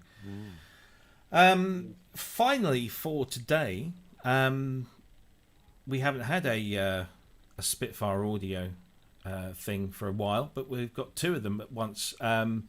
They've expanded their Abbey Road 1 packages with some sparkling woodwinds and long, lush strings, I think the other one's called. Let me have a quick look at that. Yeah, legendary low strings. That's it. Each of these are £49 in addition. So I don't think you need the original Abbey Road 1 as well. These aren't expansion packs. These are just additional packs to their Abbey Road 1 experience. And again, here come Spitfire with just some fantastic sampling at incredibly affordable prices, and you pick and choose the bits that you want and maybe the bits that you don't want. Any thoughts on these? I just got the low strings one. I haven't actually used it. I downloaded it about an hour or so before we came on air for £49. I mean, they are the best. Yeah, they are absolutely the best. They are the best. I mean, you've got to the point with Spitfire now that you don't actually need to hear it. You just know it's going to be good. You could probably buy it blind, couldn't you? It is, yeah. Absolutely. I think they're my favourite, just because of the production, and I love the way Paul, what's his? I can't remember his surname. Does the demos, the walkthroughs. Yeah. Absolutely brilliant. Paul Thompson. Heaviosity a close second to them, but yeah, I would agree. You don't really have to listen to what they do. You just know it's going to be bloody good. Yeah, absolutely. So yeah, for 49 quid. Does this do these have their own UI, or is this one of them that you have to have contact for? No, it works off the Spitfire platform. Yeah. Good. Yeah. Good. I like the sound of the low strings were right up my alley. Yeah, they're good. I've been thinking about the low strings one. Yeah. Again, I mean, I've got BBC SO. I'm not entirely sure. I didn't go out and buy this at all because I kind of thought, well, maybe I've got my strings covered there. But this has different uses, I guess. Yeah, it's different to the SO. I mean, there's so many variations of strings. It's like vocals, choirs. There's just billions of different iterations of string sounds and choirs and that. But it is different, and I would suggest that the two complement each other very well. It's actually probably like the missing element out of BBC SO. But yeah. Well, how much was it? 800 quid. Well, I think I paid for my BBC SO when that 899, wasn't it? Yeah. Yeah, and this is 49 quid. So. Didn't you get the SSD version of that? I did. So wasn't that a bit more? I thought 899 was the download version. Well, the truth behind it is I got it free. It's coming out now. Yeah, I actually got that one free, but yes, we did a little bit of promotion. I can't really say too much about it, but yeah, it's I love it anyway. I love all their stuff, but that's the only bit of free software I've ever had out of them. Well, I have to say, I think Spitfire are brilliant. Yeah. No, but it is good. It is good. Unlike Ben, who actually pays for free stuff from Spitfire. I paid for it. I could have got it for free, and I paid for it. Did you? I just want to make a correction here. I'm just trying to catch up with the conversation in the chat because it's difficult to kind of run this show. But we've had and I apologise if I pronounce this incorrectly. Ziad, who is one of the guys from Pulsar Modular that we've been talking with the last few days, and who has been very generous in giving us these free licenses to give away to you guys next week. But I said they were Turkish, but I think that's wrong because he's been putting me right in the chat. He's not Turkish, and some of the developers are ethnic Kurds. It seems to be like a very Eastern European almost. I don't know what that those videos. Yeah, those videos are shot in Antalya, which is in southern Turkey. So that's where Turkey came into the conversation. Yeah, I think I've just kind of got... So I do apologise if I've caused any offence in either the mispronunciation of names or the misappropriation of locations in there. So I do apologise. But also, Ziad wanted to point out that there will be an iOS version of Lunar Lander. And if you buy Lunar Lander plugin, you get the iOS version thrown in. You don't have to pay extra for it. So you just buy it once and then you can have it on iOS and on your Mac or PC. So apologies there if I've said anything incorrect, but we want to make sure that we're accurate. And a massive thanks again to Ziad and everyone at Pulsar Modular for their help this week with organising those prizes. We will put out a post on all of our social media channels in the next day or so with the link to the Michelle show next week. And if you share that and then tag it, and we'll put all the tags into that post, and we'll pin it to the top of the pages. If you share that around with those tags to make sure that we can see it, then your name will go into a hat, virtual or physical, and we'll draw it out, and the first three will get a copy of the 914 Fixed Filter Bank plugin from Pulsar Modular, and we'll give that out on the Michelle show next week, which we must, of course, plug once more. So next week, 7 p.m. UK time, 2 p.m. East Coast, 11 a.m. West Coast. Let me just, I've still got that banner over there. Let me just bring that comment off the screen. Otherwise you can't see it all there. Where's it gone? I can't find it. I'm losing it. Where did it go? Why is that still on there? Anyway, you can see Michelle Mokosa will be our very special guest next week. You can see the Moog a bit. Yes, that's right. And we'll be discussing her work with the Bob Moog Foundation. Also, the Moogseum, which is the physical museum that you can go and visit. Obviously, that's probably not happening now, but we'll get some clarity on that as well.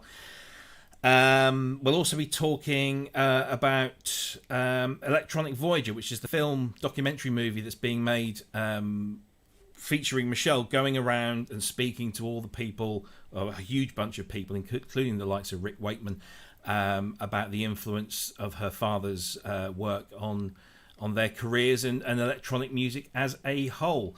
I just need to turn this comment off, but I can't see. It's not showing me the comment. Excuse me, I'm just going to have a mental fit here. Put a new comment up instead. Does that do it? Oh, look at that, Ben. Yeah. You and technology, what's going on? I know, yeah. Jeez, thank you very much for that. I was getting all It's only through blundering with it every day that I learn these tricks. So yeah, please do join us next week, because that's going to be an absolute cracker of a show. And also, if you have any questions for Michelle about the Bob Moog Foundation or the Moogseum or Electronic Voyager or anything like that you think she might be able to answer, then we've got a thread on the Facebook page. Please stick your questions in the comments section, and we'll pick as many of those we can to ask her during the show. Let me just emphasize that too, because we want everybody in the chat to be involved as much as possible. And this is a very special guest, so please do post some questions in there for her, and we'd really like to have a great conversation with her. So yeah, absolutely. So find us on Facebook, on Instagram, and also on Twitter as well, which we've been broadcasting to live, which is fantastic for the first time ever. So yeah, there we go. I think that's everything from us this week. I hope you've enjoyed the show. Thanks to Simon. Thanks for coming on. Pleasure. And anything fancy? I mean, we're both looking forward to a special delivery in a week or two. Anything else you've got looking forward to? Are you just going to... Well, hopefully not an import bill. Well, yeah, import duty bill. Yeah. No, I think I've got enough to keep myself occupied with for the time being. But I'll let you know. You never know, in a month or so's time there might be something that pops through the door. Wouldn't it be funny if one of us got an import bill and the other one didn't? No, as long as it wasn't me. As long as it's not you. Let's make a secret pact. If we do get an import bill, not say not say anything. Yeah. Or if we don't, rather, yeah. Okay, yeah, fair enough. Cool. Ben, anything special lined up this week? Just more of the same, really.